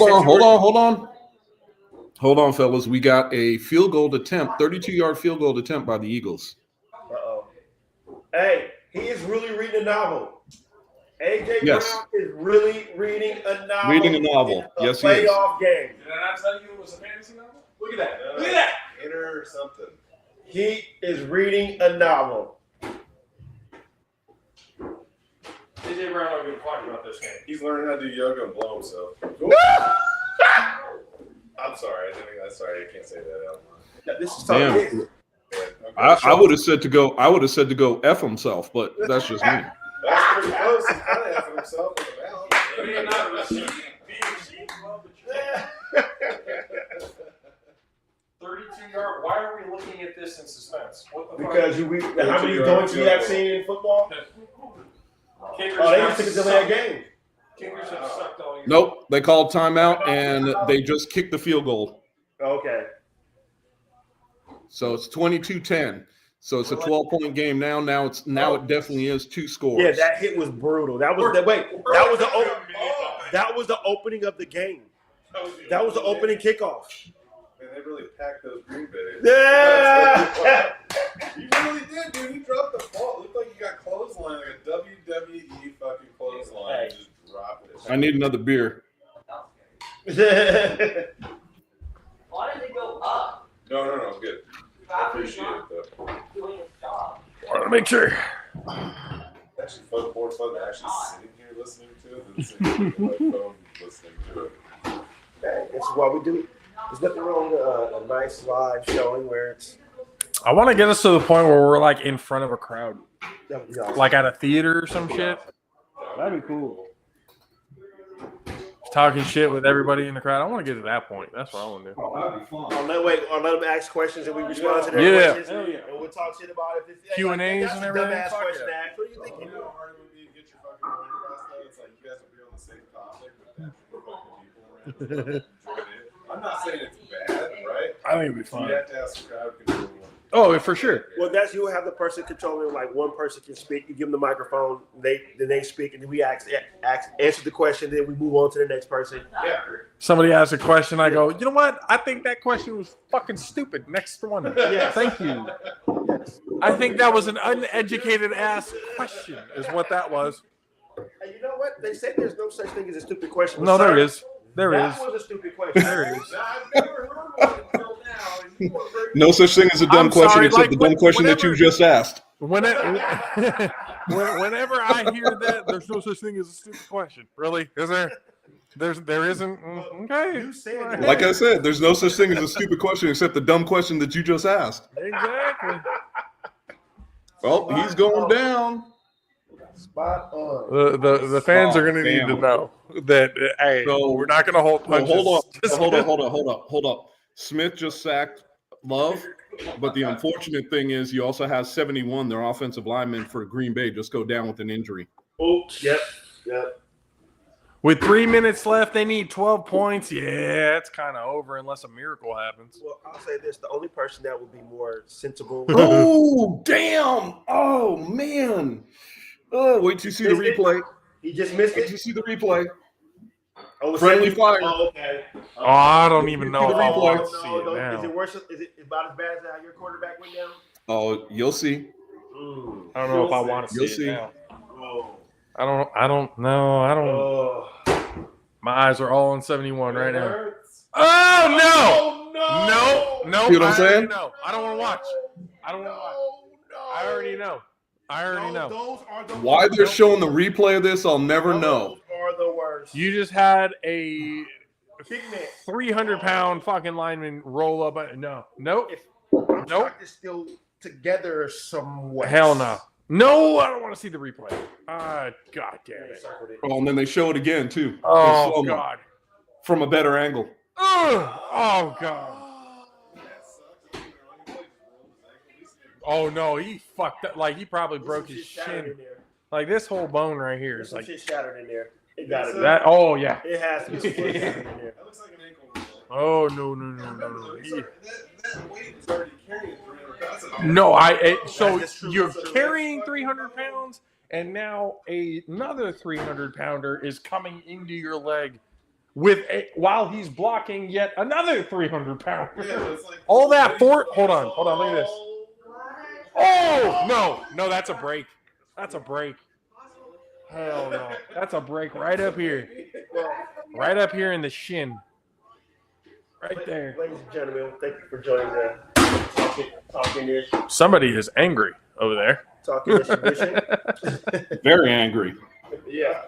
As our good brother is trying to make his way back in. Technology is I was really gonna giving say, Dub is- the business right Is now. Dub like in that mode right now? If you've been watching us long enough, There you he know goes. that's something that's nothing new. And the Packers keep getting hit with the injury bug Dub, late. wow, in the he's fourth just quarter. There he is. He just got Hey, back Dub, in. it's time. Dub, it's time to get Starlink. Not that That's the thing, I though. hear your Dub, volume's pretty low. Dub, bless your heart. You have done everything that you possibly can to up your internet Everything. game, and it just has not worked. I don't understand it. Again, no. What my MacBook needs is an SSD hard drive put in. Ah, I got you. Oh, so it's basically like a memory thing. Turn your that's volume slowing up a little bit. Turn your volume up. You're really My low. volume is all the way up. That's Oh, why wow. His laptop needs Again. to Didn't know work. that. I need an SSD hard drive. I Okay. can't do that. The hard because- drive needs an upgrade. Okay. Because adulting keeps getting in the damn way. You know what? When's your birthday? Just fast. Last month, just passed. Oh shit. A month Okay. ago today. It Just could be for a the hell of it, belated gift if you want. I'm gonna buy you an external hard drive. Let's see if that helps. Well, I just need this one taken out so I can put that in. There you go. How about you price that? Maybe. Is Dre still showering? Yeah. You can't do it because then you'd have to switch everything over to your external hard drive. What does he have to clean? Does he have Hey. like twice, 3 times? That's what we're doing. Hey, the shampoo No, shampoo I'm is just getting like, drained right now as we 45 speak. minutes. What are we doing? I have no hair. To Shampoo is getting drained right now as we speak. Oh my God, he's still in there. Hey, Mizzle, is he washing Rosie? No. Oh, God, I hope not. No. He is 16. He's washing Rosie. so the Oh, well, Eagles. he has one on the John Deere, so you know what that means. So the Eagles. Day is will be- over, season over. So the Eagles will be staying at home, and yes, finally he's home. Ladies and gentlemen, joining us, the That's what I told Buckaholic him. himself, just in time to watch his beloved crew take on the Commanders. The comedy hour has started. Big Oos is in the building. What's up? Hey Oos? yo, what up? What's up with everybody, man? Uh-oh. What's up, man? Where's the video? Josh Myers is on the cart. That's not good. Oh, yeah. That's how we're putting them up. How's everybody doing? Good, man. How about Good, you? Juice, how you doing? Oh man, another day in paradise. Can't wait to see this crew go crazy today. So here we go. You know what type of time we on? We hunt. We got them cannons for the minor 49ers. We go fishing for them blowholes, and we go hunting for them goddamn Redskins, baby. Talking. Good friend of the show. He's a Buccaneers fan, so he. So you mean the Commanders, right? No, he will. I hope Commanders. Baker Mayfield throws for less than 100 yards, throws 4 interceptions, fumbles twice, and absolutely shits himself while he gets fucking sacked. I hope all the worst things that can happen to Baker Mayfield happen outside of injury, because I would never wish injury upon anybody. But I hope full on fucking longest yard. I think I made him shit himself. I hope that happens to Baker Mayfield. With all of my heart, I really do. Bruce, no disrespect to you. It's really no disrespect to your team. It's just your quarterback. God, I hope he fucking sucks today. He's a Texas. Goddamn he's I a don't Texas blame you. I don't Longhorn. blame you. He hates anything Oklahoma Boomer Sanders. He There you just go. went 8 Oh, straight God. DEFCON 5 on Reagan Mayfield. Jeez. Oh, fuck Oklahoma so bad. Oh, my God. Oh man. God, that's why Black Oklahoma, hole. that's why bad shit happens to Oklahoma. That's why God hates Oklahoma. That's why tornadoes run through that place every goddamn day. I That's why the agree. education level is always at the bottom 5. That's why it's just the worst state that you could possibly live in. But they So gave that us means the great- you they absolutely gave hate us- CD Lamb they too, then, gave huh? us- You they goddamn gave us- right. But they gave us Anybody the great who Jim wore Ross. that They OU on gave his us Jim fucking Ross. helmet can eat a dick. You gave him what? They gave us Jim Ross. Look at So Wilson. thank Oh, you, Jim Oklahoma, Ross. for Jim Well, Ross. Jim Ross, yeah. I mean, I got Jim Ross, yeah. So some are okay. Okay, just tolerable enough. Jim Ross, you're good enough. Hey. You're a goat Hey, enough in the hey, business wait, for hey, me to give you an hey, okay hey, pass. Josh. Offensive lineman did break his ankle. I don't know if you just saw him coming off the field. Yeah, he came off the field. They had a soft cast on his leg. Oh yeah, he They're parting him off. I knew he broke something immediately. Oh, yeah. I was like, there's no way. The force and everything. Yeah, no, there's no way. That was bad. Those are the But I worst. will say Ooh, this. good hit. Yeah. Good hit. Good catch. Screw you, America, for what you did to Black Wall Street in Tulsa. Right. Oklahoma. Wait, Screw you. what do you say, Dev? I'm speaking of an historical fact. I said, screw you, America, for ruining Black Wall Street in Tulsa, Oklahoma in the 1930s. Screw you for that. Exactly. As soon as that happened, God said, you know what? Nothing good deserves to happen in Oklahoma. Wow. Everybody in this state will live in a trailer, Wow. and it will have to be replaced every other year. Wow. Yeah, So basically moving Every one is of y'all just are going to waiting be for a related. tornado It's to all come going to through. be incest. Yep. Moving is just waiting for a tornado to come through. A tornado, Meanwhile, we a got- fire, something is going to happen. That's the Meanwhile, we got 2 minutes to go in Philadelphia as the Eagles as Philadelphia will indeed host one more playoff game at home, and they will await either the winner of the Vikings and Rams, or if somehow the Commanders play, the Commanders going to Detroit, and the winner of the Rams and Vikings going to Philly. Although if the Buccaneers win, it'll be the Buccaneers either going to Philadelphia, or if the Rams lose to the Vikings, it'll be the Vikings going to Detroit and Tampa going to Philly, which Tampa has broken Philly's hearts before in Tampa as they closed out Veterans Stadium with Mr. Rondé Barber back in the day. So I know, Oos, you don't care, but other than feeding Bucky, which I've been begging for this whole season, besides feeding Bucky, I feel like our shows have been the only shows that have been advocating for top running back play. yes. I feel like our shows have been the only ones who have said that running backs are a key part of the whole thing. Yes, running backs matter on the Mizzle and Dub, the All Pro Jaffos, and Talking Ish. Running back matters. Oh, and there's another interception for a good old boy. Your Jordan Love throws another interception to end this game. It's time to cue Dandy Don Meredith and just say, "Turn out the lights. The party's over." So Oos, what does the fat crew, lady is singing? what does the crew have to do to be victorious today or tonight? we got to run the ball effectively, but Bucky. come down to it. Since Cade and McMillan, Cade is coming back, we definitely got to use the tight end. Oh, so Cade Otten is playing tonight. Yes, he is. Oh, he's That's a going good to be target. huge. That's going to be huge. And you got to make sure that you tell your rookie running back, hold on to the ball. Don't let people steal it from him. Right, exactly. That too. AKA Deron Bland against Dallas. Just saying. Oh, no. That was against Rashad White. Oh, that's right. You're right. My bad. That was not Bucky. Let's That was not Rashad. forget. Let's not forget.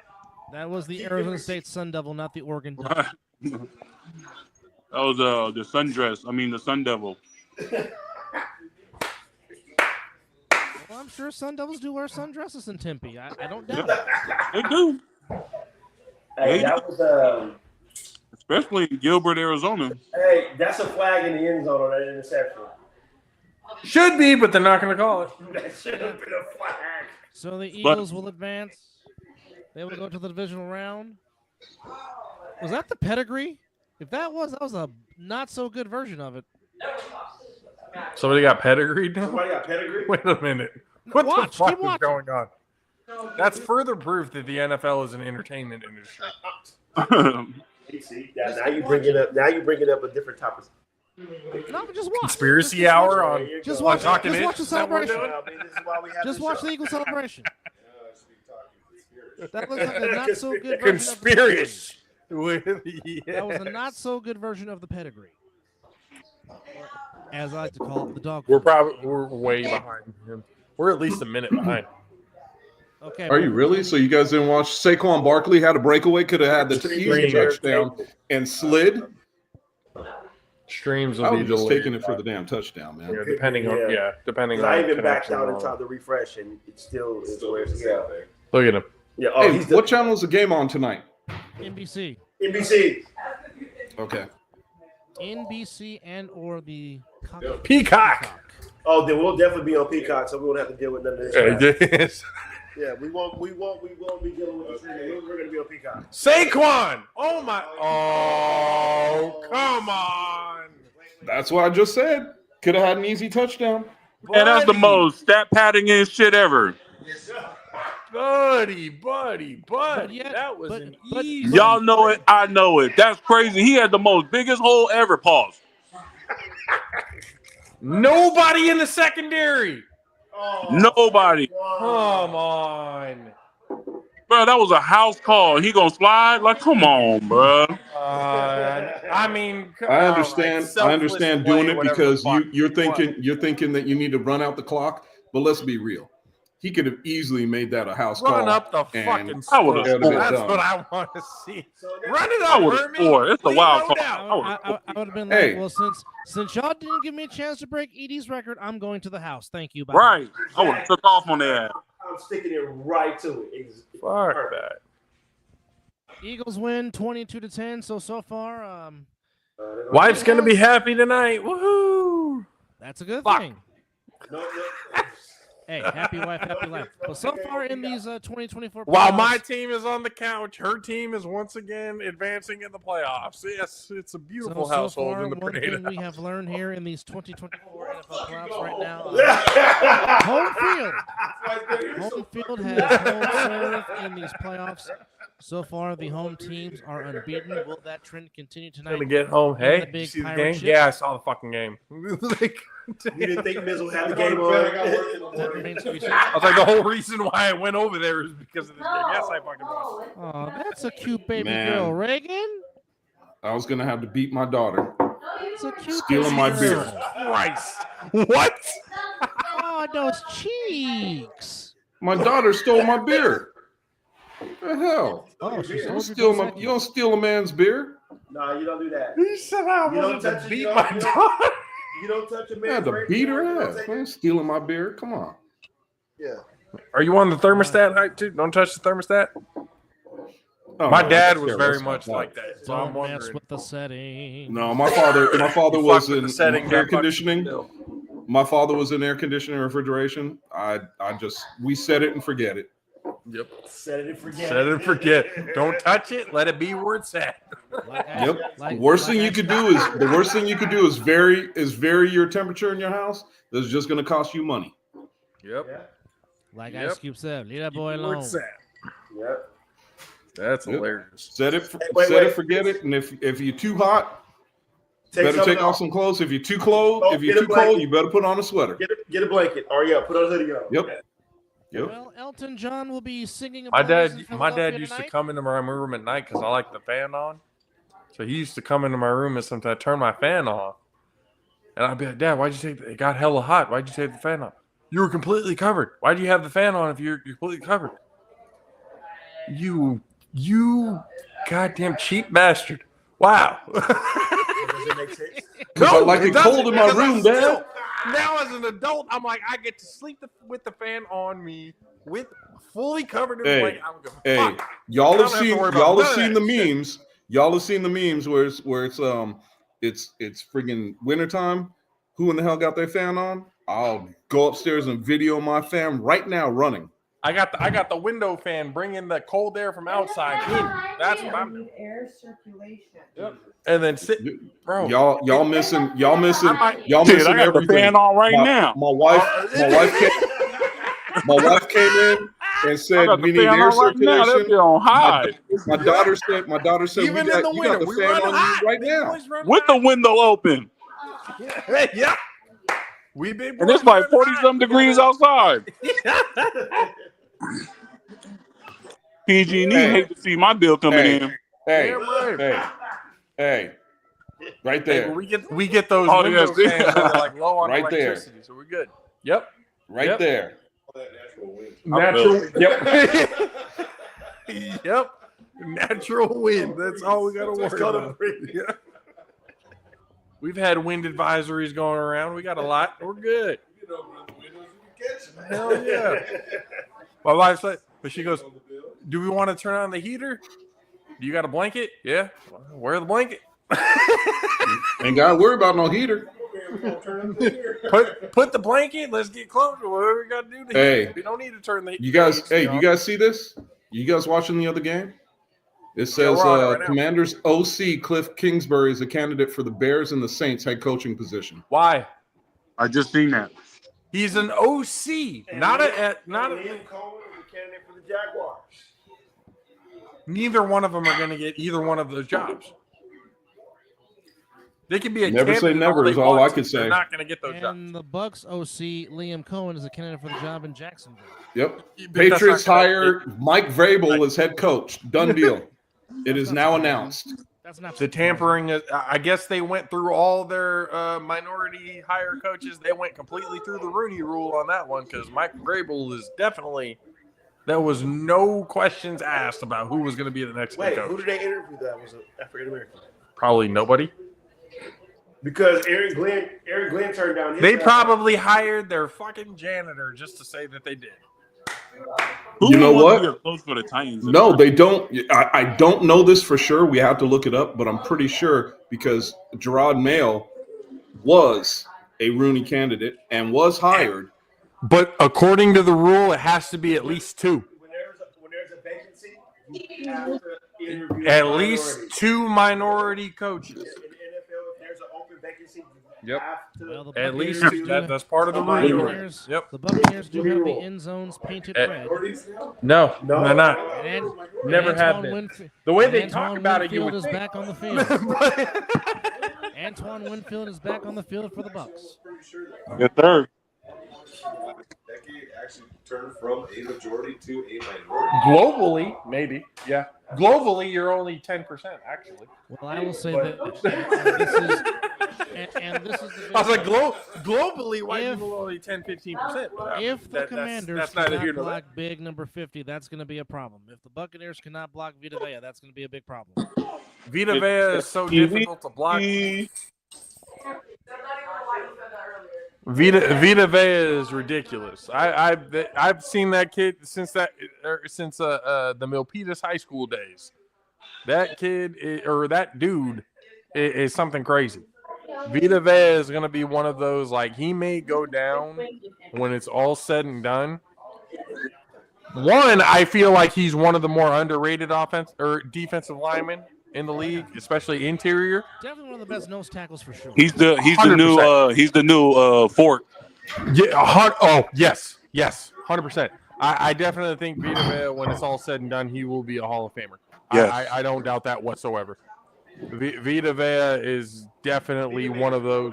Yeah, that nose tackle, solid. Just, I am going to absolutely dominate the run game by myself type of individual. Like, he's just, and to be honest, he's a great nose tackle. Right. But you can really put Vita Vea anywhere on the defensive line. Exactly. You could put him anywhere on the defensive line and he'll be effective. So, by the time it's all said and done, that Milpitas prospect will definitely be in the Hall in Canton. I have no doubt about it whatsoever. First ballot in my book. Yeah. First You used to ballot. play running back in high school, too. So imagine I know that this running much. back. He's first ballot at the table. Yeah. He's first ballot at the dinner table. Yep. Yeah. First ballot at the I dinner don't doubt that at table. all. I don't doubt that at all. So nothing get past him, not even a plate. Nope. That's it's not considered a plate. It's considered a mountain. Vita Van has yet to meet a plate that he didn't like. We eat regular plates. He eats trays. I believe that. He's the type that goes to the buffet, and when you see like the full tri-tip there, and they ask him how much do you want, he says whole thing. I believe that too. No, he goes to Chinese all-you-can-eat buffets, and they're like, "You've been here for an hour. You need to leave. You've been here for an hour." They be like, "Chinese food here, no He's soul been food." there so long, they need to charge him twice. No baby here. No baby here. No baby here. We're gonna charge you watch for him the come in. breakfast, lunch, and the dinner buffets. They watch him come in, and they're like, "Oh hell!" They're gonna be like, "We don't have horse here. No horse here." When as soon as he walks in the door, they're like, "When you leave, we only got 1 hour. You only got 1 hour to eat. 1 hour. Right. That's all." There's Gabriel Iglesias. He said he walked into a buffet and they said, "Oh, we're gonna work hard today." Vita Vale walks in, go, "Oh shit, we're working overtime." But on a side note, They're about to do double time. We're not making for just everybody else. We got to make individual players. But on a side note, it is great to hear the great voice of Mr. Gene Deckeroff. The tri-tip is just an appetizer. God damn it. Long-time announcer for the Buccaneers. Small television in Doing some playoff radio. And Long time. what's that? I didn't hear you. No, I was saying on the bright side, it is very good to hear the longtime voice of the Buccaneers and Florida State, Gene Deckeroff, broadcasting this game on Buccaneers radio. Fire the cannons! Nice. Up the gut! Touchdown, Tampa Bay! Fire the cannons! Fire them cannons! Shoot them! But Well, gents, we have been on this podcast for 3 hours. Yes. I got both my girls here. I got my daughter's boyfriend's here. My wife keeps looking at me funny because we're supposed to be eating. So I am going to take my leave after 3 hours. all right. I am going to watch this last game So we can wrap it up. and continue drinking my beer Yes. and having fun. But I will try to listen to you guys if you guys are staying on for a little bit longer. But to everybody, because I haven't said it, Happy New Year to y'all. Yep. Enjoy. Miz, hopefully you're still coming down to Vegas sometime this month. Either this month or I'm going to try to get down there next month. Okay. Let me know so I can make sure I'm here, man. That's all I ask. Yes, sir. I'll definitely keep you updated. That's all I ask. But Yes, y'all be good, enjoy, and I'm sure we need to make sure that we're doing this more on a weekly basis rather Agreed. than once a month. Agreed. It's fun. Agreed. All right, fellas. Take it easy. Have a good one, Chris. Have a good week. That was Take it easy. Good one, brother. Chris Be good. checking in. So defensively, Oos, what do the Commanders or what do the Buccaneers have to do to try to contain Jane Daniels and not get him going offensively? Yeah. Now, as far as containing them, we obviously know we can't contain them. But two, God just gotta start blitzing on certain plays, not all the plays, certain plays, especially when it gets on crucial moments. You know what I mean? And then he wants to go. He got to stop this whole "I want to go for it on fourth, but then not go for it on 4th and 2nd." Interesting. Yeah. You know what I mean? Like if you're gonna go for it, go for it. Dan Campbell does it. That's the thing about Dan Campbell. Dan Campbell, and this is why I try to tell people. Dan Campbell's never going to change. First of all, as a coach, the 4th and shorts, the 4th that he is always going to go for those. He's always going to be an aggressive head coach, and he's going to live and die by it. They're either going to be winning a ton of games, or they're going to be losing a lot of games because of it. And that's not necessarily a fault. And I actually give credit to Dan Campbell because he has that, in a way, shows trust in your players to be able to get it done. And that reflects well with players. Players, it's like, oh shit, you believe in us to be able to do the right thing. All right, cool. That's right. We're gonna buy it because again, talked about it earlier. Everybody on the Lions roster is bought in. They are bought into everything that's going to be going on in Detroit. You know, from first string all the way down to fourth, fifth string. And Dan Campbell and none of his players will ever blame him for whatever decision that he makes because they're all behind him. If they lose, hey, we lose as a team. If they win, we win as a team. The Detroit Lions right now are the most complete team, not just in a sense of talent and stuff like that they have on the field, but mentality-wise, they are the most together team in the entire NFL right now, in my opinion. Valid point. Very valid point. Very valid point. As we are just a little bit under 12 minutes away from kickoff in Tampa, Florida. We're not going to take the tip back on. Fifth of our playoff games, of course, as mentioned. The Houston Texans beat the Inglewood Chargers yesterday by a final score of 32-12.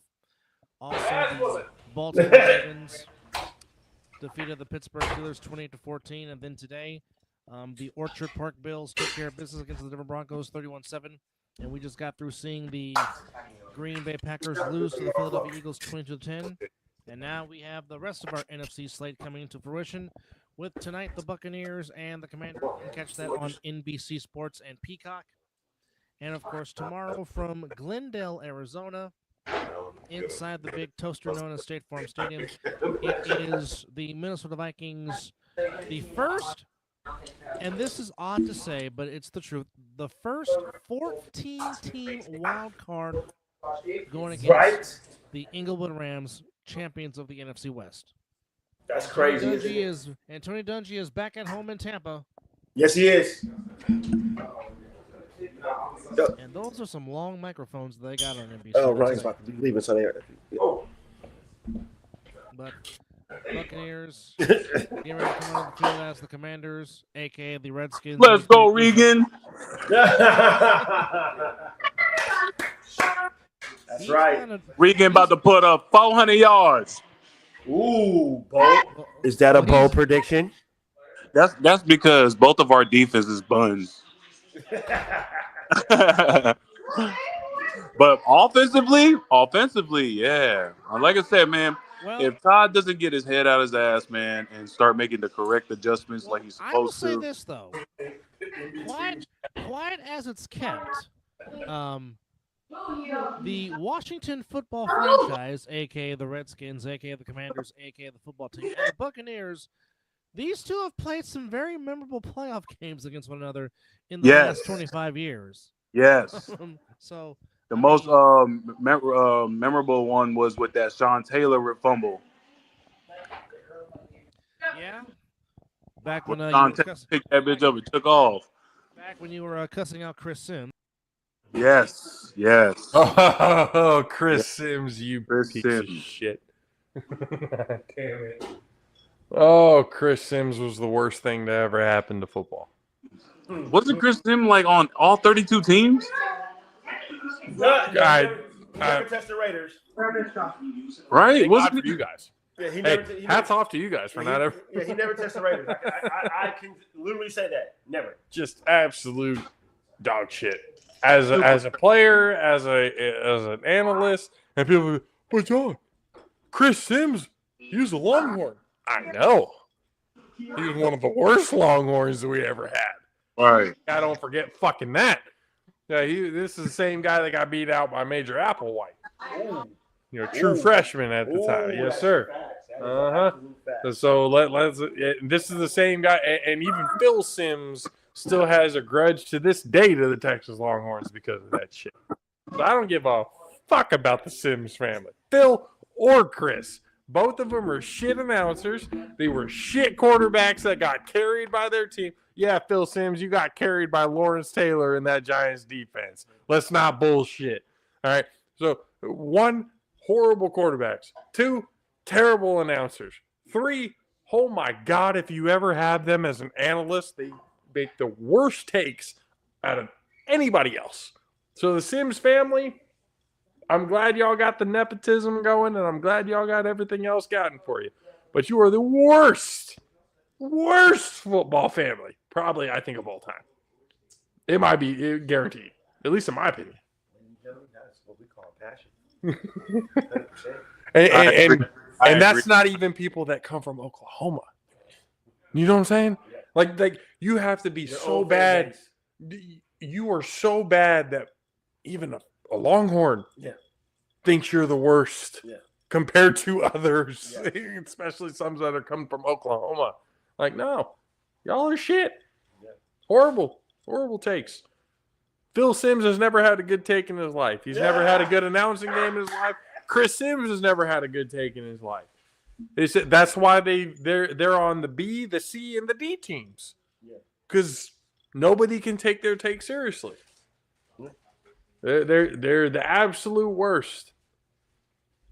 I'm not gonna lie. Chris Sims might be the worst quarterback in Buccaneers history. Here goes the ultimate Glazer, Chris Collinsworth. I've never heard so much glazing for Patty Mahomes in my entire life being here. I mean, Nick Wright comes a close second. Yeah, I agree. I'll tell you that. Nick Wrong is pretty goddamn close. God damn, bro. I'll be just listening to these dudes' podcasts, bro. I'll be like, bro, why are y'all like this? They got a piggyback, man. They got the cash cow is there, and they got to run off of it. They really do. That's great. Especially the talking heads on the big. It's all about clickbait shit, and right. Like it ain't based on any facts. So it's just it is what it is. I mean, look, it's like we can sit here and. Like Patrick Mahomes, is he a good quarterback? Yeah, he's a good quarterback. Is he going to go down as one of the greats? Of course, he's going to go down as one of the greats. You can't deny that. Right. But the amount of glazing is actually putting it mildly. We're talking Haktua at this point. How crazy it gets at this point. Like, I've never seen a quarterback get this much absolute defense. Seen Thomas Brady get this much glazing. Hell no. We've gotten more hate on Tom Brady than we've ever had on anything. Right. No, he just for the amount of hate, he also got equal slurpage. Not like Peyton Manning. He got the old. I mean, the rules did change because of Tom Brady. Yes. So, like I said, he got his. That year that he didn't play a full season. The year he didn't play a full season, they altered every rule in the world to make sure. Because he tore his ACL after choking to Eli the first time. Yep. They had to change it all. Oh, you can't dive at the quarterback's feet anymore. Oh, okay. Is that because Tom Brady got hurt with that injury? Oh, just tell me that. And then Grady Jarrett of the Atlanta Falcons probably sacks him roughing the passer. What? I'm sorry. The tuck rule was the biggest joke I've ever seen in my entire life. That was a stick to Al Davis. That was more. 100%. That was a straight stick. I mean, it's the Raiders. Oh my God! The tuck rule call was. It was the Raiders. The biggest fuck you to Al Davis that they could have ever given. Super. Miz, I want to know what was going through your soul at the time of this here tuck rule. Bro, I'm gonna tell you this. All right, I can say this because it's a long time ago. I was watching that game at my girlfriend's house because I was there and I was like, I'm about to leave. I'm going home. She's like, why? I said, look, the Ravens about to come up. I want to watch. So the mom was like, no, you can go in the room and watch. Okay, cool. So I'm in there, right? When that play happened, I'm in there losing my shit. I'm like, oh yeah, that's it. And then when the challenge thing came out and reviewed, I was like, we're about to get fucked because I know my franchise. I know what Al Davis has done to this league. I know what we're going to get because of Al Davis. And the moment they announced that play, because everybody in America knew that was a goddamn fumble. You know. Even Tom Brady. Exactly. Knew that was a fumble. You're going to say that at the time of the moment? Not at the time of the moment now. And folks, Here comes disrespect of the American flag right now. Oh God, what did they do now? Every time it's waved, it's pulled out like that. It's disrespect. Wait, what? Wait, what happened? The flag is only The flag cannot be vertical. It has to. It can't be horizontal. It has to be vertical. That's it has code to of be conduct. That's disrespecting the flag. That's disrespecting the flag. If I was at the corner, I would have let it go. But Kaepernick taking the knee was disrespecting it, though. That's another thing that I have now just learned. See right there, I know there's a lot of like things about the flag that I'm just like I would have let go. the contradictions in a lot of the shit that they. Biggest ones right here. That's Yeah, like okay. I'll give you an Never example. horizontal, always vertical, and they do. This I'll give you an example. Hold on. And it's paid for by your United States military. First of all, what I want to know is who's this fake ass Aerosmith singing? Don't know. Get this man off the goddamn stage, man. Get the mic from the. Take off the jersey. What the hell? You see how bad his hands are shaking? He's got Man, the man's is over there. My man's got the shingles trying to sing. Carl Lewis. Was that Carl Lewis? He went full Carl Lewis. That's crazy. Oh my God. My man. I didn't even know who that was. I was just like, wait, who? I'll give you an example. Now, most of you that know me knows I love the character of Captain America. I love the character of Steve Rogers. I love what Steve Rogers represents. Right. However, this is disrespecting the flag. Part of the flag cutout. Now, I can instantly say that no, it's Captain Puerto Rico, but we all know it's Steve Rogers. But even this shirt that I love, Captain Puerto Rico, it's disrespecting the flag. Yep. Okay. The Budweiser and Bud Light cans that are dripped in American colors, that is disrespecting the flag. The flag being anything other than the flag. If it's on T-shirts, if it's on your bumper sticker, if it's on anywhere else other than being a fucking flag, it is disrespectful. Yep. So it is considered a violation. Yes. So don't do it every day. So not even the American flag is supposed to be on the NFL helmet. Nope. But it is. That's disrespecting the flag. The only uniforms that can be the only uniforms that the American flag can be on is first responders, military. And police. That's it. Not a part of sports uniforms.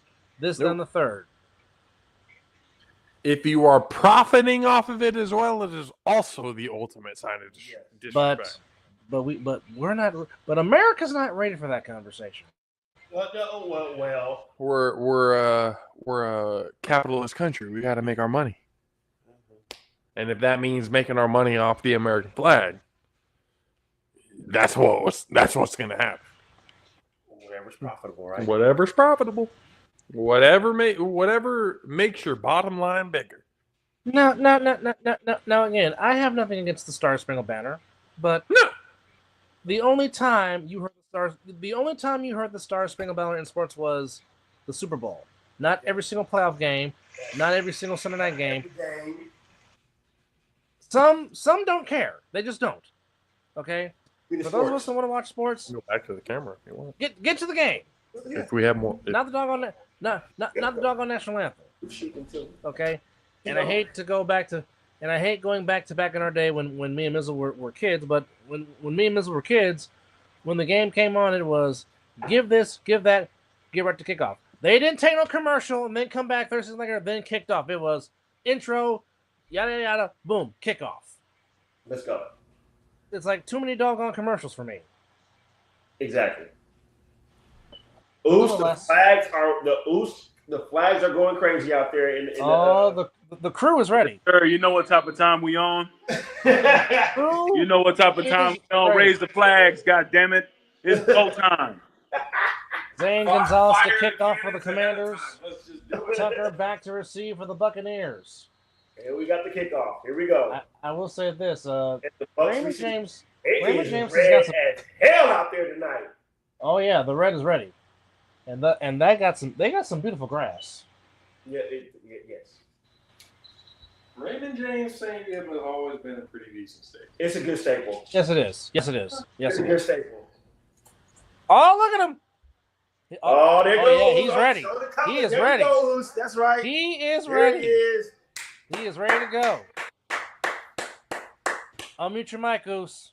Your mic's muted. We are ready. Yes, we see. Hey, is that Donald Penn? Yes, sir. Oh, yes. Let's go. That's a big boy. It is go time. You know what? Donald Penn was a good staple to the line as well, too, as he was for yours. I'm actually And surprised. there's Mr. Evans. I know. Why wouldn't you go Mr. Evans for a first down? Donald Penn was a good staple to that offense. Well, hey, Bucky and Mike Evans should be fed all this game. Oh, 23 bit. He bit. Yeah, he bit. Just one slight movement. Up, I'm open, throw it. That's all right. First down. That's all right. Continue to feed Bucky. First down at the 41-yard line. Hey, big shout out for you joining the show today, brother. We appreciate you. Good to have a real Buccaneer fan on while the game is going. I appreciate y'all for having me, man. I really do. Lord knows I would have trashed your fucking team all goddamn day. Hey, chill. So, I mean, as we're also going through this Buccaneers Commanders game, just what kind of a mindset on a serious note? What do you think kind of a mindset the Rams are going to be in tomorrow night, trying to play a game where they're also worrying about their homes? And again, our prayers, our continuous prayers, goes to those affected in LA. And there goes Reagan. They should have found another stadium. It's going to be a lot of passion, especially because number one, they're not playing at their home stadium, which technically is not their home stadium. So they should be mighty comfortable playing in Arizona. So just go out there and play mindful football. Just fuck it. So apparently, from Mr. Vera, one Cowboy fan says, if you don't have a great quarterback, you should sign them. You shouldn't sign them long term. You keep trying new ones until you have one. First down, Michael. Let's go. That is about the stupidest thing I've ever heard. Oh boy. Okay. What did he say? He said you shouldn't sign the quarterback. If you don't have a great quarterback, you shouldn't have a great quarterback. Don't sign it keep to long trying term. new ones until you have one. Then Chris responds, so be like the Browns and other teams. Wow, tells me all I need to know. That is about the stupidest thing and I give certain people the benefit of the doubt. But for you to say that, keep trying, that's almost like what my Raiders are doing with coaches. Keep firing them until you find the right one. Well, you continue to set the franchise back. You continue to do that. You're always going to be rebuilding. Hey, gentlemen, I'm going to tap in with you guys. I'm going to put my phone on the charger. You good, all right, brother? sir. We'll link up later after the game. All right, enjoy the game, Moose. Thanks for There coming might on. be a Mizzle and Dub edition after the football game. Yes. As Buccaneers and Commanders are getting started, we appreciate you guys that have come in and hang out with us here. Do you want to move it over? Do you want to move this over to the Mizzle and Dub show since we don't have Chris? I mean, it's we can we'll end that. So, folks, which by the way, folks, the Cavaliers are human. They just lost. Holy shit! The winning streak has snapped at 12. Oh boy. Well, we'll talk about that and some more. So, fans, we are going to end this episode of Talking Ish with Chris and Mizzle, and then we will come back on the Mizzle and Dub show as it's a Mizzle and Dub show. Watch along with the bad guy. Well, I guess you can call this a Jaffo Mizzle and Dub show collaboration. Collaboration. Matter of fact, let's use the collaboration logo for this one instead of. Do we have one? It still should be in our.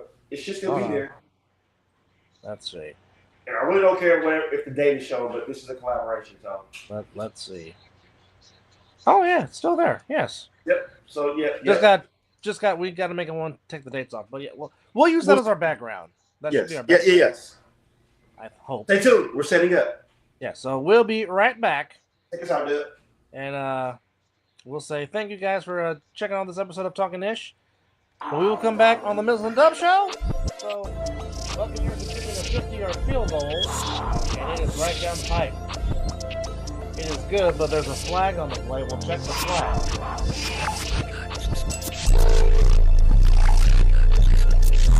And it looks like the Buccaneers are going to keep the points. Because it is offsides on the Commanders. It was a 4th and 7. It would make it 4th and 2.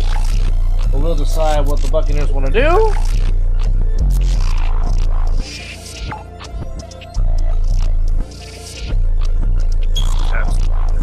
So the Buccaneers are doing the smart thing, and they will keep the 3 points. So it's 3-0 Buccaneers with 11:35 to go. So we will be right back with the Family Collaboration Show after this. Eat.